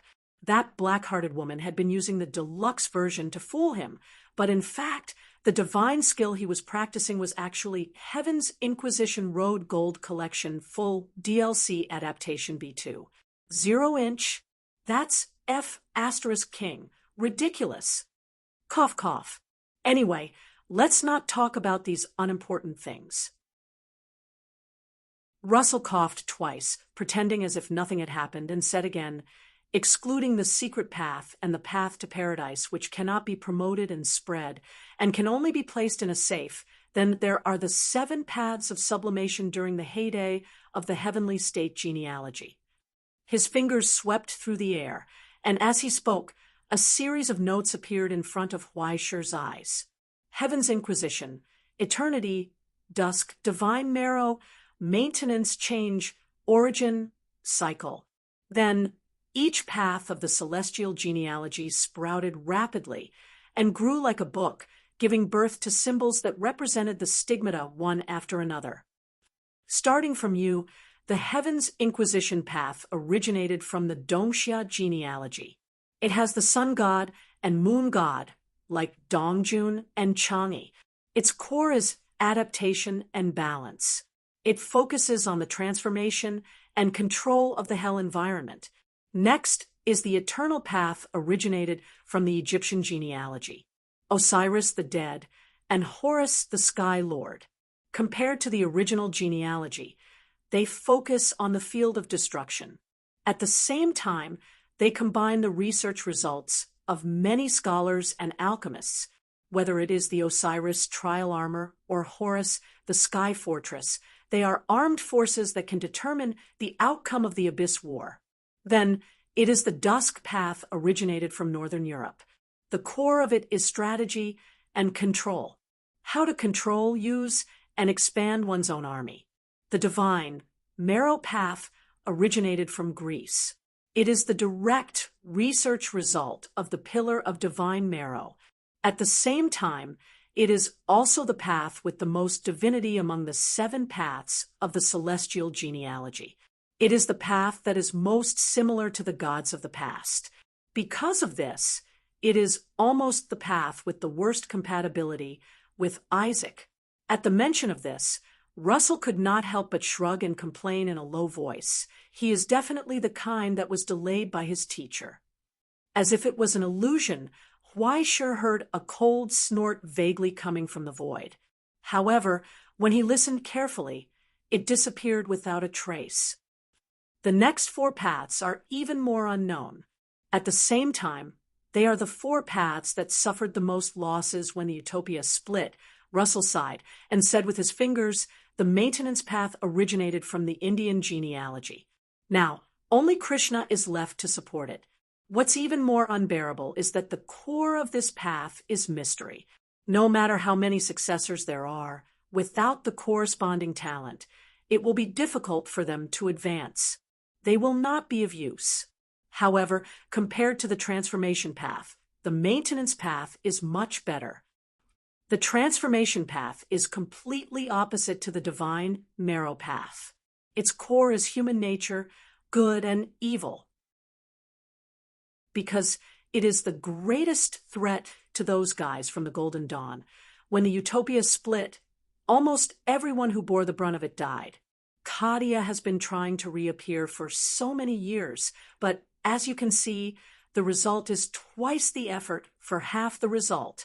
Moreover, her favorite daughter has just been beaten up by you and sent to the ICU. The chill in the air grew heavier and heavier, scaring Weisher so much that he shivered. I didn't do it on purpose. Don't talk nonsense. Don't worry. I'm not blaming you. Russell glanced at him and shook his head. If the child loses outside, she will only sign the child up for a combat training class and let her find a chance to fight back. She won't lower herself to fight you. What are you afraid of? This is called my respect and admiration for my seniors. What do you know? Weisher straightened his body and tried his best to act like a good young man. He only hoped that he would not be targeted by the influential big shots in the Russian Federation. After coughing twice, he brought the topic back to the topic. What about the primitive path? Weisher asked. It sounds so majestic and domineering. It must be very powerful, but why haven't I come into contact with it? You want to come into contact with it? Russell looked at him with a faint smile. You will come into contact with it when you join the Golden Dawn. The primitive path originates from the Sumerian genealogy. It is the path closest to the essence of hell in celestial genealogy. The top of it is the oldest source of the Sumerian gods, the original Absu of the abyss, which represents chaos. Except for Perron, who changed his path, the others are now following the Golden Dawn and spreading their branches and leaves in hell. They are very prosperous. He excitedly suggested, why don't I arrange an undercover mission for you? You can go and understand it on our behalf. It can also be considered an achievement for you. No. Weisher shook his head frantically. He was afraid that Russell would make an arrangement for him. If that happened, he would only be able to stab this old bastard in the back. It would not be good for teachers and students to fight each other. Russell did not continue this topic. Instead, he was silent for a long time and said calmly, the last one is the circulatory path that originates from the celestial genealogy. There is nothing much to talk about. Long before the fall of heaven, they voluntarily gave up the stigmata, laid the foundation of the silver ocean, and integrated into the infinite knowledge and wisdom of mankind. The last person who ascended the circulatory path was the previous president of the Astronomy Association. He also disappeared not long after the fall of heaven. The last light of Utopia left and did not return. Since then, Utopia's Astronomy Association has been officially revoked. Therefore, the circulatory path has long existed in name and is not included in the total. Weisher fell silent. For a long time, he did not know if he should be grateful for the sacrifice of his ancestors or sad because Utopia's light had dimmed. When the once glorious ideal fell, all that was left was a fragmented reality. What's the hidden path? Weisher asked. Russell did not answer, but his smile became stranger. Since you know it's hidden, why would I tell you? This is for your own good. Weisher. Like hell I'll believe you. Weisher rolled his eyes and could not be bothered to ask again. The elevator was still sinking. The speed was still accelerating. The two of them had been talking for so long. It had been almost 10 minutes, but the elevator still showed no signs of stopping. It was as if it wanted to bring them down endlessly. According to this speed, Weisher and the others were almost dozens of kilometers underground. The surrounding environment should be extremely hot and stuffy, but the elevator was still cool. We should be there in 2 minutes. Russell looked down at his watch. The underground fortification under the dripping blood cathedral is a shelter built by the Russian Federation. At the same time, if I'm not wrong, it should also be the place where a holy coffin is buried, right? He smiled and reminded the saint who inherited the authority of the god of nothingness is buried here. Remember not to touch or touch it later. Who knows how many bishops are watching us right now? Weisher felt a chill at the back of his head again. How did he end up in the heart of someone else's secret hinterland for no reason? If he took a wrong step and touched something, wouldn't the bishops above tear him apart alive? His reputation in the Russian Federation would probably be locked in hatred forever. Could it be that Russell, this old bastard, was still unwilling to give up and wanted to run away after stealing from their treasure vault? He quietly reached for his phone. He was ready to report it at any time. Don't worry, the body of the saint is nothingness. You can't touch it even if you want to. You can't see it even if it's placed in front of you. It will only appear when a new saint comes to accept the inheritance. Don't dream about it. Russell shook his head. The reason why we came here is because the thing we are looking for can only be suppressed by the holy coffin. Otherwise, the entire Ural region might become a hell on earth with a malignant germination. So, evil Weisher, what you are going to see next is the authoritative relic of the road of transformation. It is the philosopher's stone formed by the last two people who inherited the white god Belloberg and the black god Chernobyl. According to the information given to him by Catherine the Great, after experiencing the division of the Utopia and being attacked and slaughtered by their former brothers, the two ascendants who were finally buried left behind indescribable madness and resentment. In the end, what was formed was this authoritative relic that contained grief and anger, the mirror of day and night. Even under heavy seals and suppression, it had an irresistible corrosive power to the soul. It would interfere and distort all souls that tried to approach it, regardless of whether they were enemies or friends. Even if a rank 5 soul stayed near it for a long time, it might cause the soul to split. If one dared to look directly at it, they would fall into an inevitable madness. Their human nature would be distorted, their spirit would be shattered, and they would be torn apart by the opposing good and evil in their soul. But at the same time, it was the only inheritance of the road of transformation. Chapter 947. Apart from possessing the authority of a god and becoming an authoritative relic, the Danite realm was also a philosopher's stone left behind after the Ascendant had fallen. It preserved all the miracles and sacred marks of the path of transformation, as well as the complete power of the black god and the white god. If a newly ascended person could pass the test of the secret ritual and obtain the origin substance, they would be qualified to once again step onto this severed path and inherit this power and hatred. This was the last ray of hope and turning point. Unfortunately, the more intelligent one is, the more difficult this test is. Russell sighed. The more intelligent one's mind is, the more ideas one has, the easier it is to fall into madness. Only fools and schemers can reach the end of this path. If you ask me, Katia is sometimes soft-hearted. No, I should say that she trusts her students too much, right? Completely disregarding the possibility that the person himself might be listening and gossiping behind someone else's back. He was beaming with joy. Even if she looks very serious and always unreasonable in reality, as long as someone acts coquettishly, she is completely helpless with the child. Whether it's Isaac or Anna, it's the same.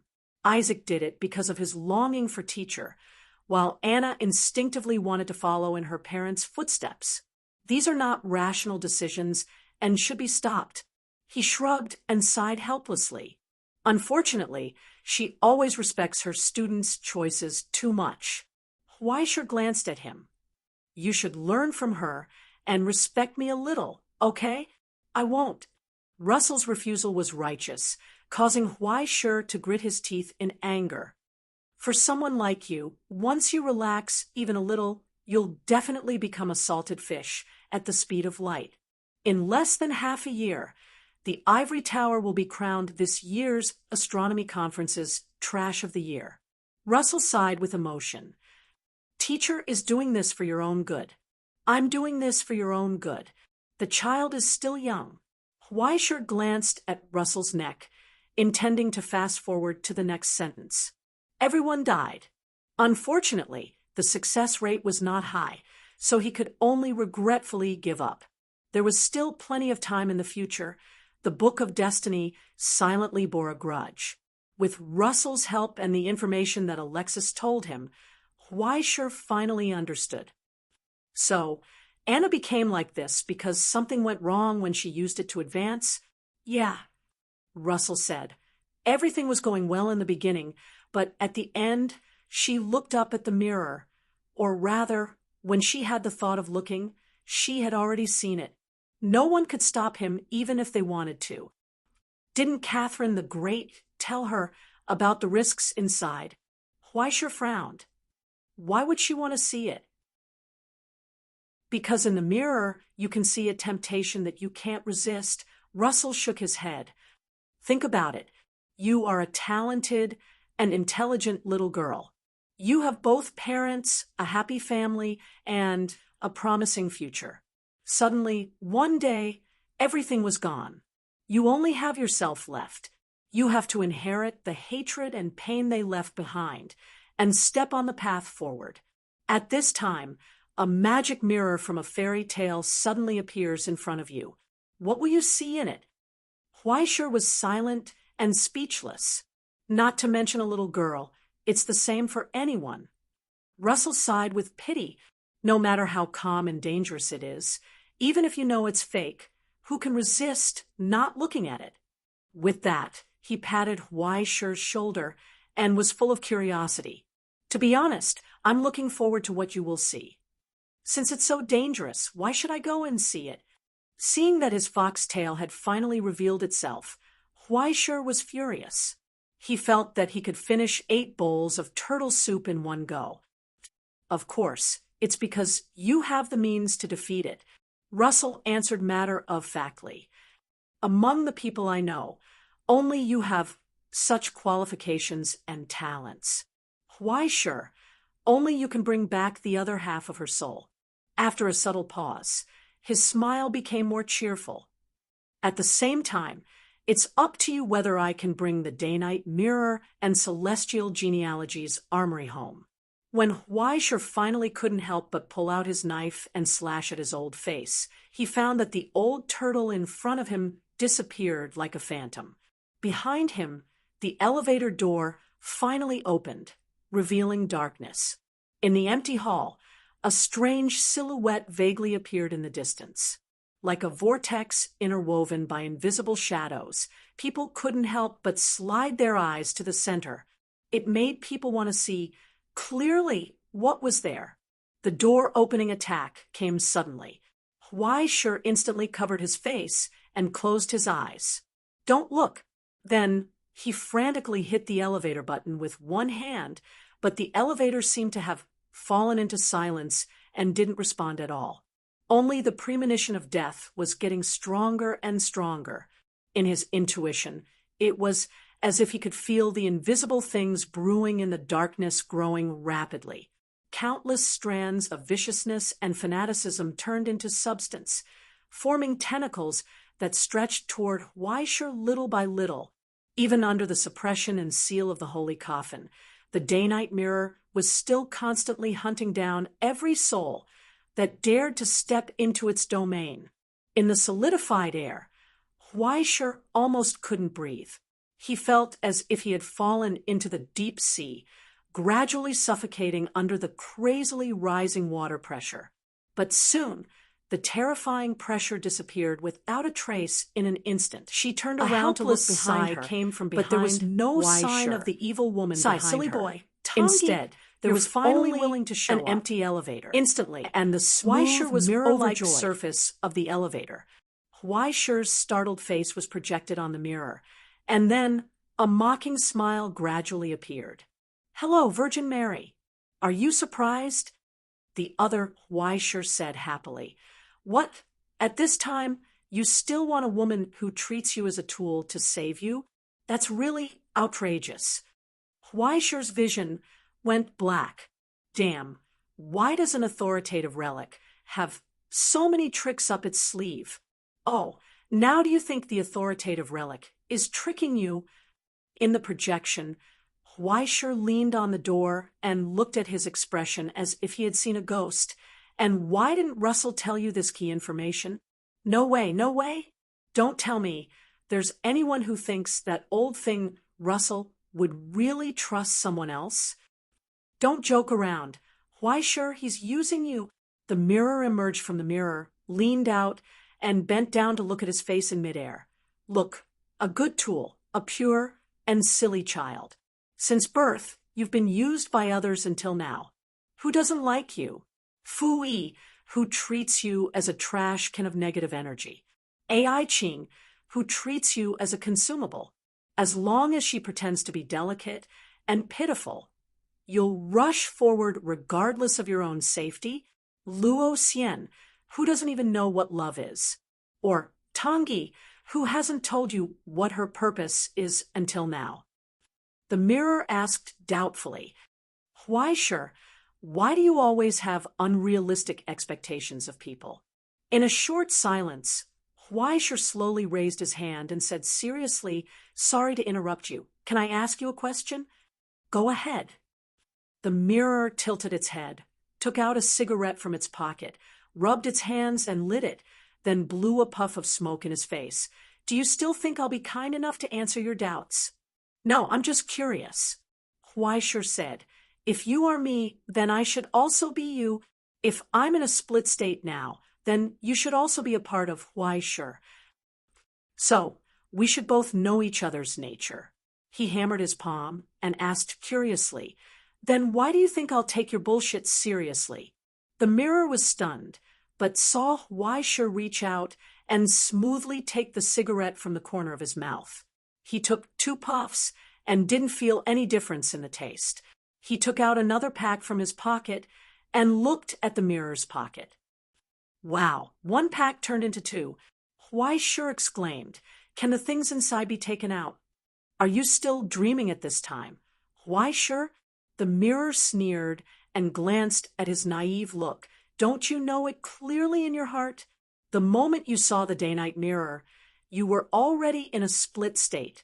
It doesn't matter who comes, Luo Su will kick you into the pit, and from then on, you can only sleep forever. And Luo Su will take your hard work, the results of your hard work, and finally wait for you to die.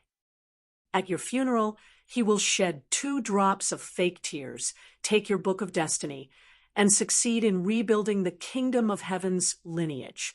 He paused for a moment, leaned closer, and whispered in Weisher's ear, "So, think about it yourself." The mirror took a deep breath and roared, "Are you AF Astra's king idiot? If I'm an idiot, what are you?" Weisher rolled his eyes and was unmoved. "You're so smart, so powerful, and so loud. Are you especially looking forward to me refuting you?" Why do I F asterisk king share the same origin as an idiot like you? Do you think I wanna?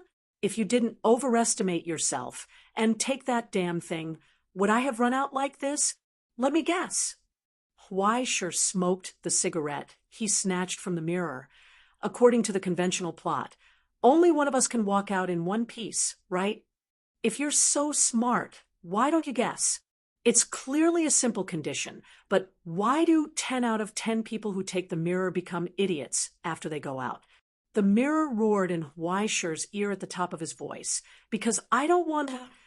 Listen carefully, old man. You won't. Will. You don't listen, as expected of me. Huaisher clapped his hands in appreciation. In other words, there's no other solution, right? The mirror sneered. If you kneel down and beg me, I can consider it. Kowtow to myself in front of the mirror? I don't think I'm that narcissistic, am I? Huaisher laughed, flicked the last of the cigarette ash, and stamped it out under his feet.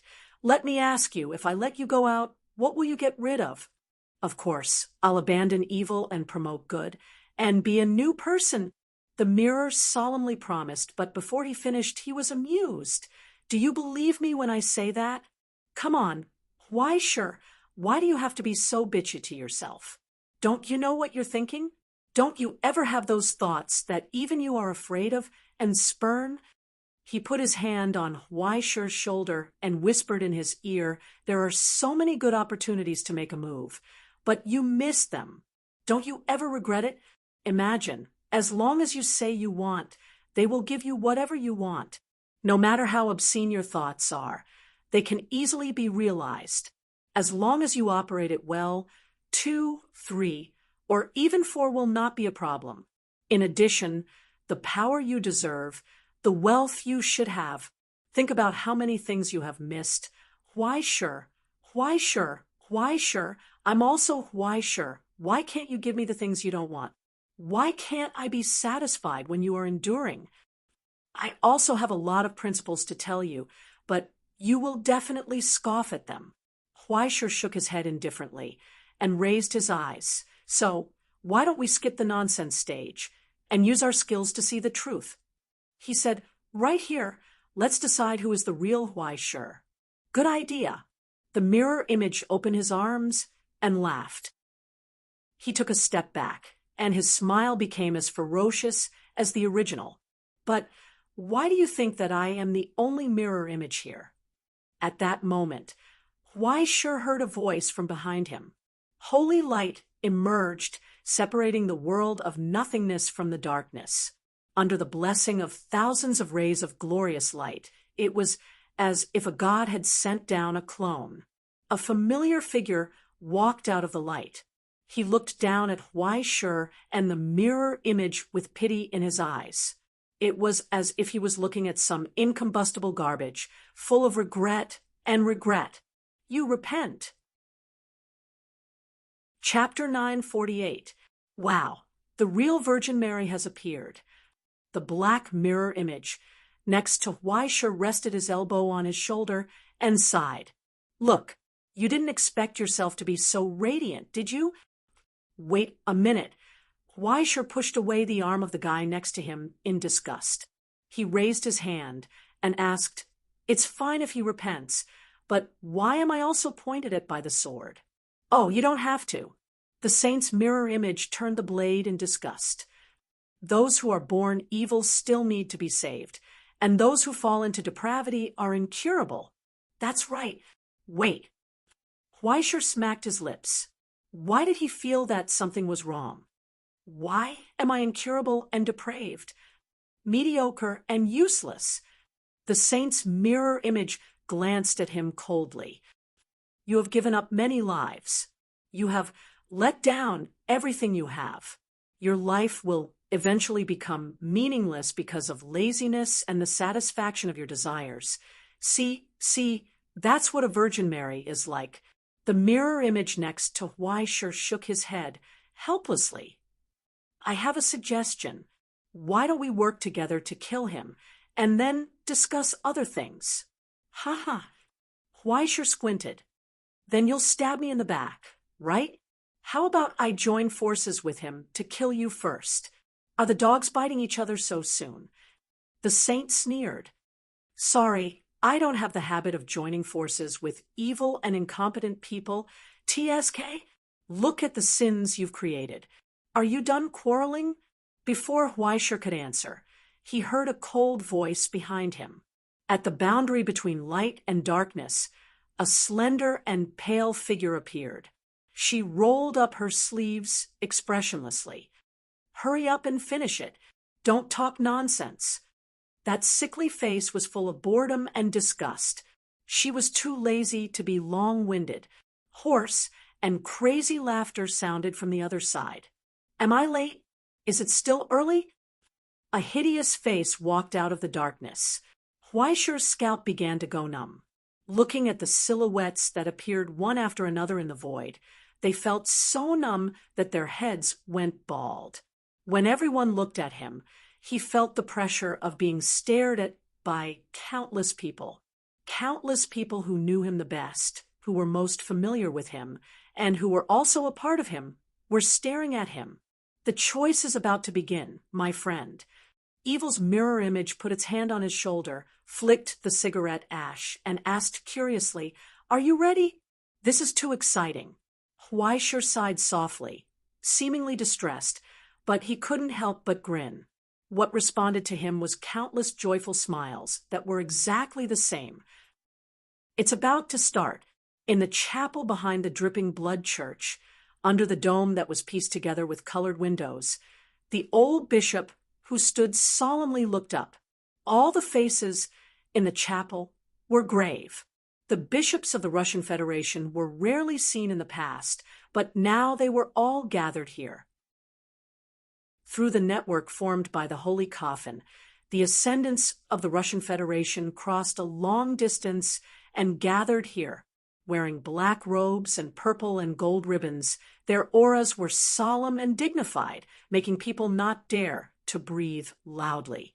On the other hand, Catherine sat on the bench, holding the rosary beads in her hand as she prayed silently. Beside her, Alexei was pushing the sleeping girl in the wheelchair, wanting to say something but hesitating. In the projection on the altar, there was only darkness. It faintly reflected a strange and huge mirror. In the mirror, there were colorful and dim flows, constantly interweaving illusions, and beautiful scenes that didn't exist in the world. From time to time, the mountains of corpses and seas of blood in hell and terrifying scenes would appear. Even if one watched it through the projection, they couldn't help but feel their hearts tremble. If one was in a trance for a moment, even if one didn't see it directly, their soul would probably be pulled into it and be tainted by the curse formed by anger and pain. And in the projection, the moment the elevator opened, Huaisher had already lost his mind. Like a walking corpse, he stood in front of the huge bronze mirror. Lured by the changing soul, he stretched out his hand and pressed on the mirror. After breaking through the gap between reality and illusion, he walked into it. Then countless illusions appeared, the number of which was still increasing, causing people to be dumbfounded. If it wasn't for the Holy Coffin's differentiation, everyone present would have thought that this was the illusion that lured them down to explore. It was unimaginable how there could be so many of them. It's normal he passed the trial of the myriad heavenly sphere and obtained the highest evaluation of the ascendant. Russell didn't care about the cigar ash on the ground and said calmly, "This is only a part of it. There are more that have already been merged and rejected by him." The possibility of being rejected by that power, even the mirror of day and night can't show. It's too dangerous. The old bishop looked up. "Mr. Russell, life is not a balance. Sacrificing one person to save another is not advisable." "Of course." Russell nodded. "I deeply agree with this, but I have a slight disagreement with your evaluation of the current situation. Our side has no intention of occupying the ownership of the mirror of day and night. We have always maintained a lockdown of information to ensure the greatest degree of safety. Now, it seems that your understanding of it is somewhat different because of this. The old man muttered to himself for a moment, then sighed softly. What the mirror of day and night reflects is not an illusion or a trial, but a reflection of a divine mark using origin substance to recreate a brand new soul. At this moment, all the mirror images that Mr. Weischer is seeing in the final analysis originate from a cross-section of his own essence. Under the interference of the curse, all the mirror images will resist each other with equal harshness, but there is no doubt that they are all a part of him and cannot be solved through brute force. Kill evil, destroy fanaticism, defeat sloth, defeat another self. It sounded very cool, but this wasn't the kind of self-challenge that was popular in Jump. It should be said that it was the exact opposite. There were countless people who used this method to pass the trial, but without exception, when they returned from the mirror, their souls were damaged. They had completely lost the part of themselves that they had killed, no matter if it was evil, good, sloth, or fanaticism. Once the mirror image was erased, that part of the soul would also be lost. The fact that there were so many mirror images didn't prove that Weischer was special. Instead, it showed how dangerous the situation was. The more he killed, the more he would lose. In the end, apart from the self known as Weischer, there would be nothing left, and he would become an empty shell that didn't care about the world at all. There was only one way to truly pass the interrogation of the mirror of day and night. It would make those fragments that were at odds with you and had absolutely no common language with you willingly acknowledge your main body. Lies wouldn't work, eloquence would be useless, and promises and threats wouldn't have the slightest effect. In the end, it was all about the trial taker. No one could lie or deceive them except to themselves. Most of the time, it was only to themselves that they could not forgive and forgive. This was an unsolvable dilemma. Don't worry. Russell smiled happily and exhaled a wisp of green smoke. It's hard to say for others, but for Weischer, I'm afraid it's just a little troublesome. There won't be any trouble at all. Indeed, the more used to killing people, the more they would like to use killing to solve conflicts. If other sublimators were faced with such a situation, whether it was the main body or the mirror image, they would probably directly use the most straightforward method to solve the problem. But this was the only thing that didn't work in front of Weischer. Believe me, although he's called the Sword of Disaster, no one in this world hates this title more than him. Russell stared at the scene in the projection and whispered softly, "King of Dombois, Prince of Paradise, Astronomical Association's Special Military Officer, Jeanling's Beheading King, Grandmaster Killer. These are just descriptions that others gave him without permission. From the beginning to the end, the only title that he was willing to recognize and be proud of from the bottom of his heart was only one. In that instant, in the silent chapel, everyone was stunned at the same time. They raised their eyes in shock. It was as if they were hallucinating. A hallucinatory melody sounded from the darkness. In that instant, the darkness was turbulent, and the mighty melody galloped like a torrent, stirring up all the illusions and causing the deathly still darkness to tremble. Countless mottled colors quickly dimmed and shrank, turning into nothingness. In the heavily sealed Holy Artifact exhibition room, it actually fell into chaos at this moment. Everything lost its outline, and under the changes brewing in the mirror of day and night, various changes appeared. Everything was rapidly disappearing. In the end, only nothingness was left. It was just like the essence of the abyss. And as Weischer in the mirror lowered his eyes and raised the bow, countless changes emerged from the chaos. It was as if the world was opened, accompanied by a soft and bright melody. The nothingness surged, spewing out innumerable gorgeous colors and changes. It was as if the soul was operating above the abyss, lighting up the first ray of light. Clear air rose, turbid air fell. Amidst the violent changes like thunder and lightning, bright and beautiful sunlight scattered from the sky, and all things grew. Spring had arrived. Vivaldi, Four Seasons Concerto.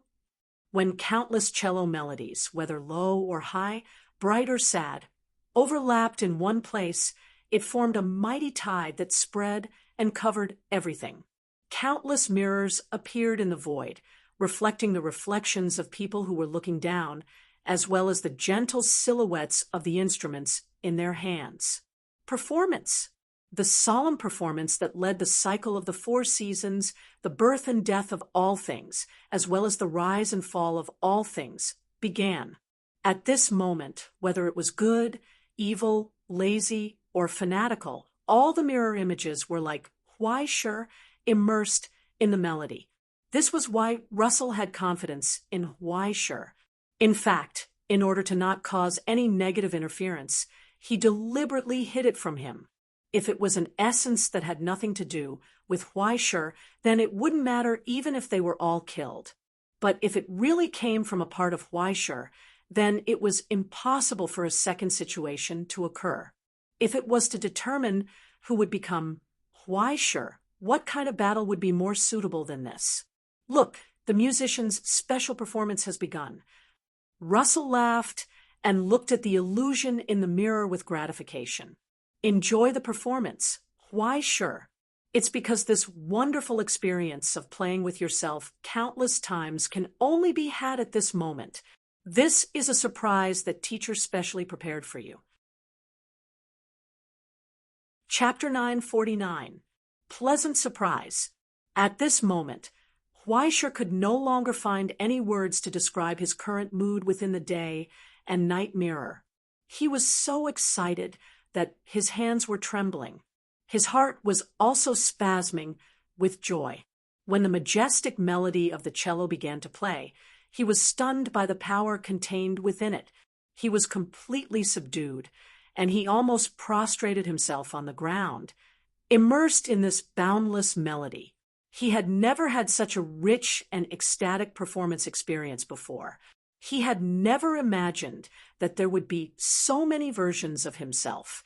There were so many differences and differences. They were clearly different from each other, but as soon as the performance began, everything was once again perfectly integrated into one. Even if he wanted to resist, and resist from the bottom of his heart, he could not deceive himself. He had never imagined that there would be so many changes and emotions that could be integrated into the melody. Those greedy, vicious, generous, sacred, addicted, fanatical, and even indulgent and inflexible. There were countless and incomparable performances. When all of these things merged into one, what was formed was the quartet that caused the Hui poetry to tremble in fear. Even in his most extravagant dreams, such a magnificent performance had never appeared. After forgetting his joy and sorrow, he completely immersed himself in this melody. He completely forgot himself. When the countless surging origin substances merged together in this melody, it created an unprecedented impact within the day and night mirror. The ripples spread outwards, causing the primal chaos to split open, revealing a brand new sky and earth. Sunlight and rain fell from the empty sky, and new buds and springs appeared on the barren earth. The vitality of spring filled the air, causing the mountains to grow verdant, the rivers to surge, and the seas to surge. A moist wind blew from the distance. Birds spread their wings and flew across the sky, overlooking the boundless earth. When the summer storm arrived, everything once again underwent a brand new transformation. The cruel sun and bright moonlight alternated, torrential rain and thunder intersected, and gales and lightning flashed. After the bleakness and melancholy of autumn, the first wisps of cold wind howled from the distance. Huaishe's 10 fingers could feel the chill of nothingness. Snowflakes drifted down from the melody, and the low humming became more and more resounding. It was like the galloping of a snowstorm, and the frozen frost burst forth with crisp echoes. The vast and mighty world was covered by the pale white wind and snow, but everything seemed so vast and profound. With the last allegro, countless cello melodies were played once again. Everything was out of Huaishi's control, even if the long lingering sound dissipated in the wind. However, the rotating four seasons were still operating vigorously, as if they had been given life, and once again evolved into countless creations. In this brand new world, Huaishi raised his head and bathed in the wind that blew from afar. Behind him, none of the mirror images said anything. He only raised his eyes from the strings. Smiling, he gazed at everything in front of him. All of this was created by countless versions of himself. This world is so beautiful. Huaishi whispered. Yes. Beside him, the mirror image who was smoking silently shrugged. This is a scenery that I can't create. Only this, I have to admit. He said, You did a good job. Huaishi smiled and nodded proudly. Of course. The mirror image shook his head, unhappily. TSK, you didn't do it alone. What are you so proud of? Isn't this all because of me? Huaishi turned his head and looked at him. He looked at the mirror image behind him. So, what's the result? Huaishi said, Don't sleep in and practice more. The saint clicked his tongue unhappily. Don't think that you can make up the numbers by practicing with a knife. Eat more. What about raising fish every day? It's not like feng shui won't do it. I don't have any opinions about other things, but shouldn't you work harder on your relationship? Women will only affect the speed of my practice. I think it's better to cut my dick. In your dreams, I'm still a virgin. To be honest, I miss bad women. How dare you? What's wrong with Lily? When will our good brothers stand up? President AI spoils you too much. Call senior sister more often. Remember, be careful of firewood. Forget it. You don't have the guts anyway. Cutting my head too much. I'm rusty. Along with those words of farewell, the mirror images dissipated one by one in the refracted crystal light. In the end, only the most evil mirror image remained beside Huaishi. He smoked silently and looked at him sideways, his eyes full of displeasure. But in the end, he couldn't help but sigh. Forget it. You definitely won't be willing to be a scumbag. But at least don't be so stingy when it comes to getting the monthly card next time. It's so infuriating. He raised his hand and patted Huaishi on the shoulder. Don't leave any more regrets. Huaishi, learn to love yourself. Just like that, the last mirror image took a step back, waved at Huaishi, and turned to leave. Once again, Huaishi was the only one left in the empty space. After an unknown amount of time, everything gradually dimmed again. When Huaishi raised his eyes again, he was already standing on a wide road in an old and busy town. Beside Huaishi, in the nursery in front of the hut, a middle-aged man was watering the garden with his head lowered. He looked surprised, but soon his expression changed. Huaishi? He asked. Huaishi nodded. Go that way.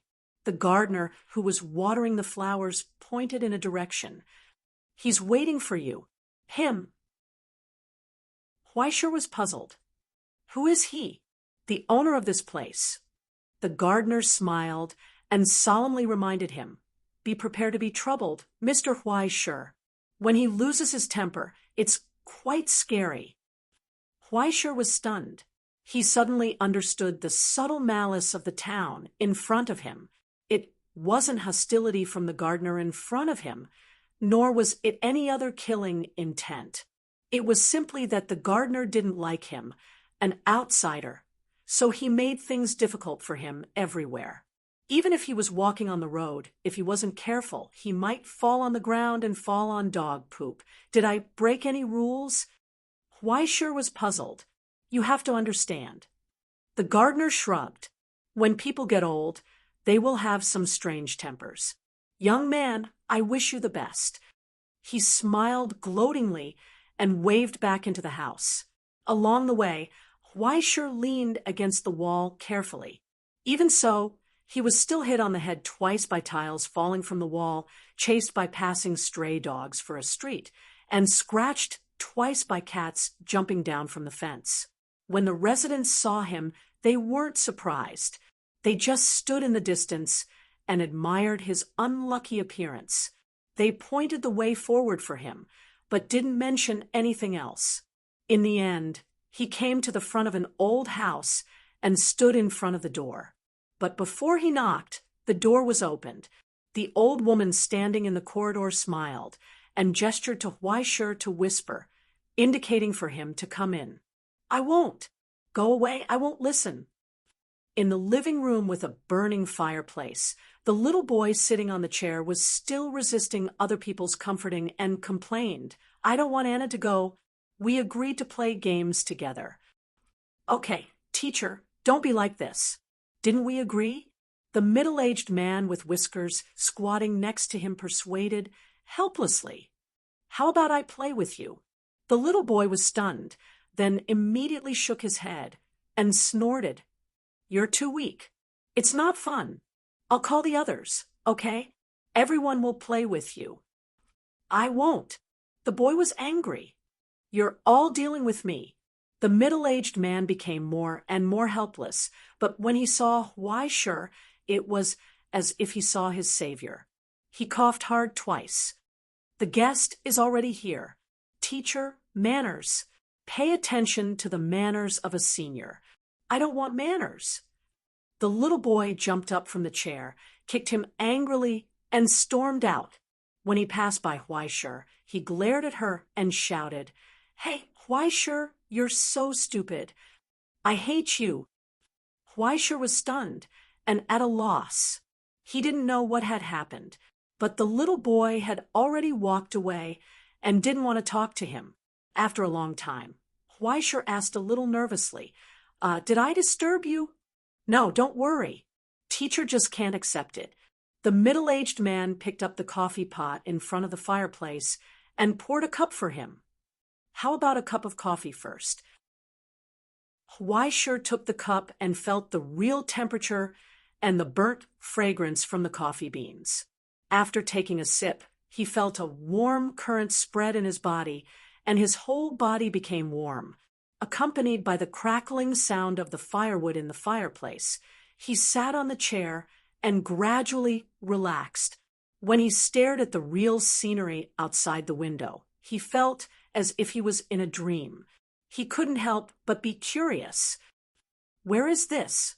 It's probably the last place for the wandering souls and ghosts to stay, right? The middle-aged man shook his head bitterly and smiled. He solemnly asked, Please wait a little longer. Sonia, she is still saying goodbye to Anna. It's okay. Huaishir shook his head. I'm already very satisfied that you didn't kick me out. Then, do you want some more coffee? Okay. Huaishir's eyes lit up, and he picked up the cup. Not long after, footsteps could be heard coming from upstairs. The middle-aged woman, whose eyes were still red, held the little girl's hand and walked down the stairs. In the end, she reached out and tidied the little girl's clothes. She wanted to say something, but she couldn't hold back and hugged the little girl in her arms tightly. Did you bring everything? The old woman, standing at the door of the hall, asked. The middle-aged man shook his head. The things inside can't be taken out. He walked over and squatted on the ground, staring at his daughter's face. After a long time, he said, Seriously, do you remember what Mom and Dad told you to do? Don't eat too many sweets and sleep early. Also, you have to listen to your big brother, okay? The little girl nodded vigorously and obediently followed her father to Huaishir's side. She let him hold her hand in Huaishir's hand. However, when she finally walked out of the door, she stopped. Looking back at her family behind her, she solemnly said goodbye. "Mom and Dad, I'm leaving. Okay." The father, who was hugging his wife, nodded and gently wished, "Be careful on the road, my baby." Finally, he looked at Huai Shi and said goodbye with a smile. "Please have a safe journey." Huai Shi hesitated for a moment and couldn't help but ask, "Aren't you leaving?" The middle-aged man shook his head. "If you want to leave, you can leave at any time. Teacher didn't shackle us to leave. But if everyone leaves, won't he be the only one left?" On the wall not far away, the little boy, who was secretly looking over, snorted angrily. "Leave all of you! Leave all of you!" he shouted angrily. "I don't care, anyway." At the door, the other residents who came to see them off looked at each other helplessly and couldn't help but laugh softly. "Go quickly, young man." The gardener waved his hand.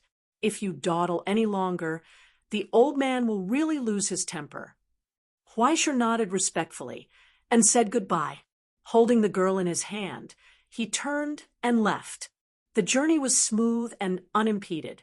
There were no more accidents. However, Huai Shi noticed the trembling fingers of the girl beside him. He lowered his head and asked, "Can't bear to leave, Anna?" "Mom and Dad said that I can't stay here any longer." Anna looked back at the blessings and smiles behind her. She lowered her head and felt uneasy. "I'm just a little scared. The outside world, the world without Mom and Dad and Grandpa Vitali, is very scary. But there are still people waiting for you in the outside world." Huai Shi replied softly, "Bishop Catherine and Mr. Alexei are all waiting for you to return. With them around, you won't be afraid anymore. But I've been gone for so long. Will teacher be angry? Maybe?" Huai Shi was a little uncertain, but soon he smiled. "But she will definitely forgive you, as long as you sincerely apologize." Anna thought for a moment and nodded vigorously. "I will. Then let's go." Huai Shi held her hand and walked towards the final path without looking back. They walked towards the outside world. In the quiet chapel, there was the sound of rapid breathing. In the wheelchair, the sleeping girl's eyelids twitched and her eyelashes trembled slightly, as if she had woken up from a nightmare. She opened her eyes and stared at the old man in front of her. After a long time, just like many years ago, she revealed a clear smile.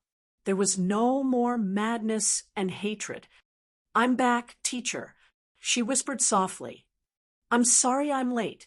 In the long silence, Catherine reached out and stroked her cheeks, gently wiping away her tears. Although she tried hard to maintain her angry look, she couldn't hide the gentleness and joy in her eyes. "Welcome back, Anya." The moment Huai Shi walked out of the mirror of day and night, he felt that his hand was empty. The girl in his hand dissipated like mist. If he didn't remember what had just happened, he would have thought that it was an extremely strange dream. But when he summoned the courage to look back again, he found that the image in the mirror behind him was also looking at him. His arms were crossed, and he was leaning on the frame of the mirror. However, this time, there were no strange scenes. He just raised his hand and threw the thing in his hand to Huai Shi. Huai Shi reached out and caught it. In his palm was a crystal-clear, broken crystal. They were like fragments of a mirror flowing with dazzling colors. They were constantly changing, dazzling the eyes of those who saw them. "What is this?" He looked at the crystal in his hand, puzzled. "Take it as a local product that everyone gave you. But I forgot to include a manual, so it's up to you to use it." The image in the mirror waved goodbye. "Farewell, Huai Shi." Huai Shi smiled. "Isn't it better to say goodbye? TSK, who wants to see you again, along with the words of the image, countless diamond-like facets and edges suddenly appeared on the gorgeous and huge mirror. It quickly folded and shrank. In the end, it condensed into a resplendent gem. It suddenly broke through the bindings of the darkness and soared into the sky, disappearing. Only Huaishur was left standing in the same place, holding the souvenir in his hand. For a long time, he didn't look away. In his soul, the title page of the Book of Destiny ushered in a new change. The entry that had been silent for a long time shook slightly. It was blurry for a while, but soon it became clear again, breaking through the limits of mortals, surpassing the peak that geniuses could reach. After gathering the recognition and dedication of countless images, what came out was a skill that ushered in a huge transformation. That was the peak that no one could reach after several rounds of the whole realm. Even in the Infernal Music Association, it was an unprecedented height. Cello Performance LV-21.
Chapter 950.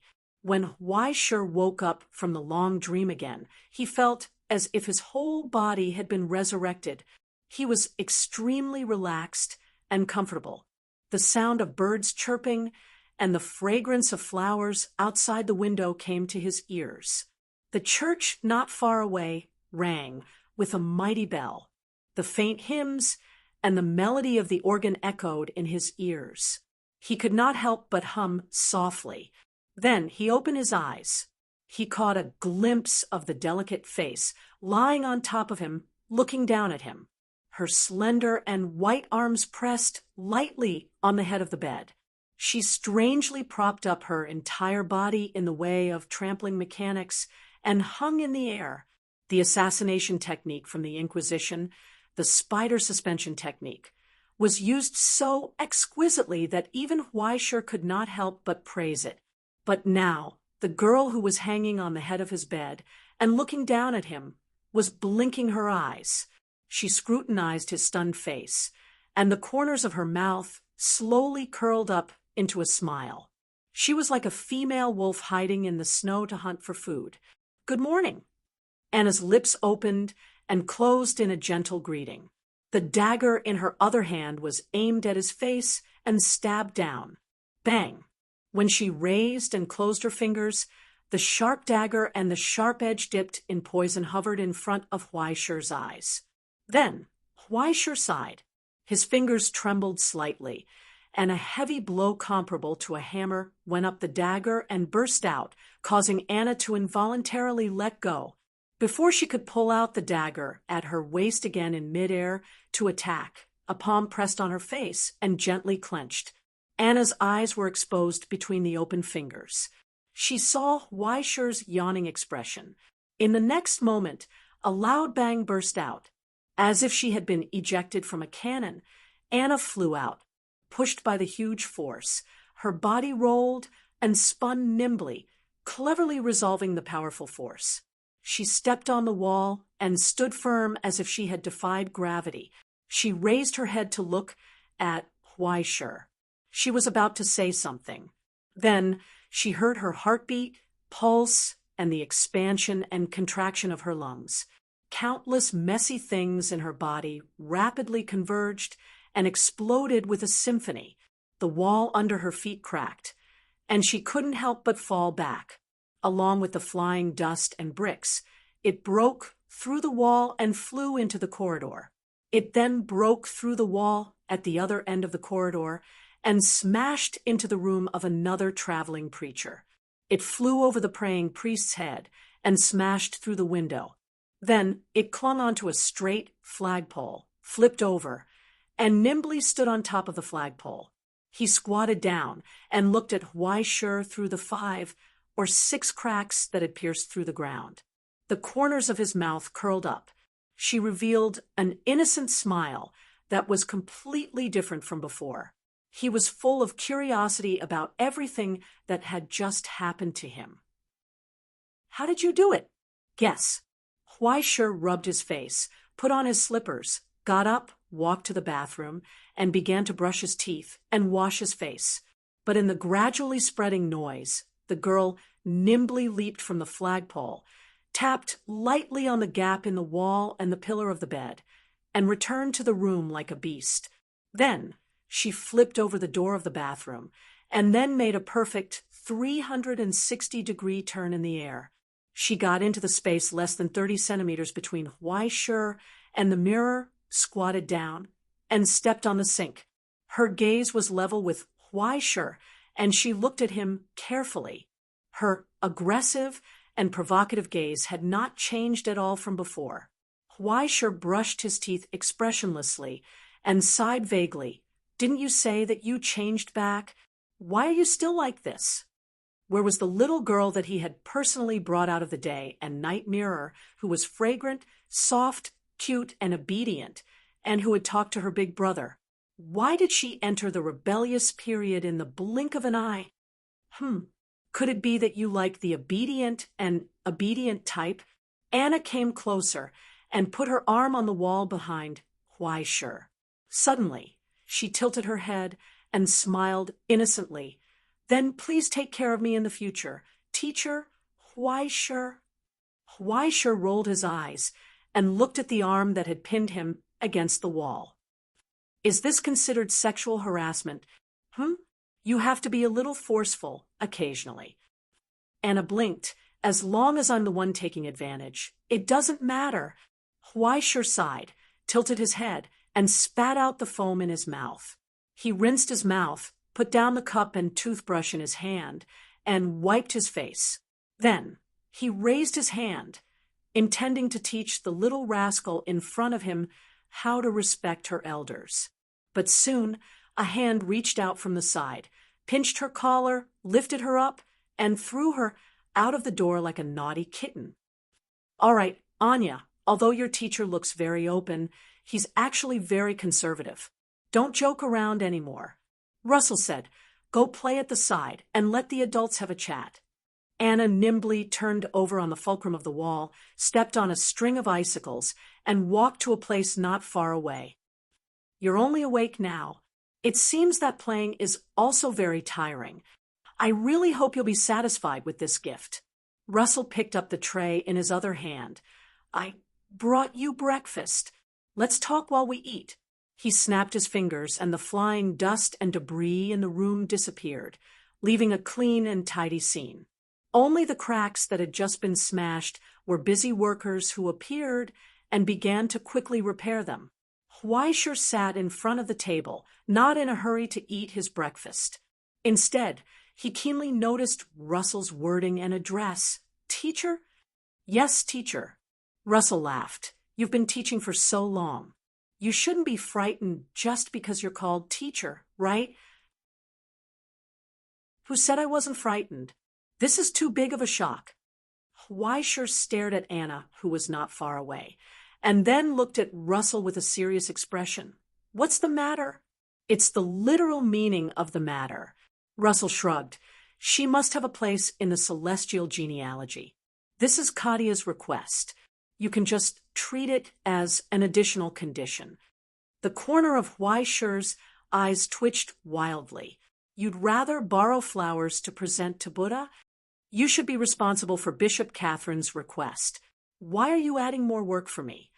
You think I don't want to? Well, I might not want to.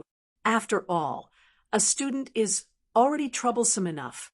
But this time, she specifically asked you to come. Cough, cough. Come on." The old tortoise stretched out his hand, took out a letter of appointment, and slapped it on the table in front of Weisher. "Last night, the Russian Federation's Central Church of Christ the Savior has approved. The Patriarch of the Eastern Region has personally signed it. You will be Anna's teacher." "What the hell?" Weisher's eyes widened as he looked closer. His eyes were illuminated by the gilded title. At the end of the letter was the Church of Christ the Savior's seal, the Patriarch of the Eastern Region's signature, and the insignia of the sixfold key. This letter of appointment was equivalent to law within the Russian Federation, or even more effective than law. The only question was, why was this letter of appointment given to him? "No, I'm not even a believer. This is the Knight Commander of the Inquisition." Weisher picked up the letter of appointment and looked at it for a long time, carefully analyzing the origin-substance fluctuations on it. He said suspiciously, "You didn't go to the south gate of our school, and by this, did you? If you forge the Patriarch's signature, you'll be sent to hell." "What's there to be afraid of? You're just an honorary member of the Inquisition. Your status is just a bit higher. That's all. If you want to talk about how useful it is, it's not as useful as your title of King of Donbois." Russell said, "Isn't this telling everyone that you're half a member of the Inquisition? It's more convenient for you to teach students." Weisher shook his head. "I already have students. You already have two. One more won't make much of a difference." Russell spread his hands. "You're a professional. Can't you teach everything that the Inquisition can teach? You can teach what the Inquisition can't. Besides, I did recommend Isaac Ramanujan and Madame Chun, but they didn't take a liking to them. This was something that the child requested of his own accord." As he spoke, Russell glanced at a spot not too far away. Outside the crack, Anna poked her head out again. She propped up her chin and smiled at Weisher. She was excited and happy. Her eyes were dark green. When she looked at others, it felt like she was a white wolf running freely through a snowy plain. Weisher glanced at her and couldn't help but sigh. Why is she still like this? Did something happen to her recovery? Nothing happened. It's natural. You're just imagining things. Russell shook his head. It takes 3 days to learn bad things, but 3 years to learn good things. Even if her good nature has returned, her evil nature is still deeply rooted. If you want her to change, you still have a long way to go. Besides, regardless of good or evil, isn't she still the same? With the precepts and dogma of the Inquisition, she won't fall. She's just a little awkward. Just treat her like a naughty child from a relative's house. If she's disobedient, just beat her up. If one round doesn't work, then beat her up a few more times. At the very least, I see that you're quite proficient in beating her up. Hey, don't get more and more ridiculous. I don't have a hobby of beating students. It doesn't matter if you do. Iron fist correction is also part of education. Russell didn't care about this at all. He just said casually, in short, before and after the War of the Worlds, Katia will be very busy. She asked you to take care of her child for a while. This is also her trust in you. If you teach this student well, it'll be very convenient for you to make friends with the Russian Federation genealogy. Don't be so utilitarian, okay? Weisher squinted. Not everyone likes to treat students as tools. Russell didn't seem to hear his sarcasm at all. He just asked straightforwardly, then are you going to teach her or not? Weisher was speechless for a moment, looking at Anna not far away. He felt a headache coming on. You were the one who personally brought her out from Mr. Vitale's place. Weisher. Russell didn't mind the commotion. He even brought up the last seedling of the road of transformation for you. If you ask me, you should also live up to his trust in you. Recalling the child who angrily looked over from the top of the wall, the couple who entrusted their daughter to a stranger, and the blessings of the residents, Weisher felt a sense of loss. He was speechless, holding on to a glimmer of hope. Weisher asked softly, is there really no hope for them to recover? Russell slowly shook his head. To be able to let those souls survive until now is the result of Vitale and Pelagia doing their best. Weisher. Not every story has a good ending. He said, there will always be some that will make people sad. That you're tuning in to the Mystic Fist YouTube channel. Don't forget to subscribe and join us on this journey to catch the most captivating stories.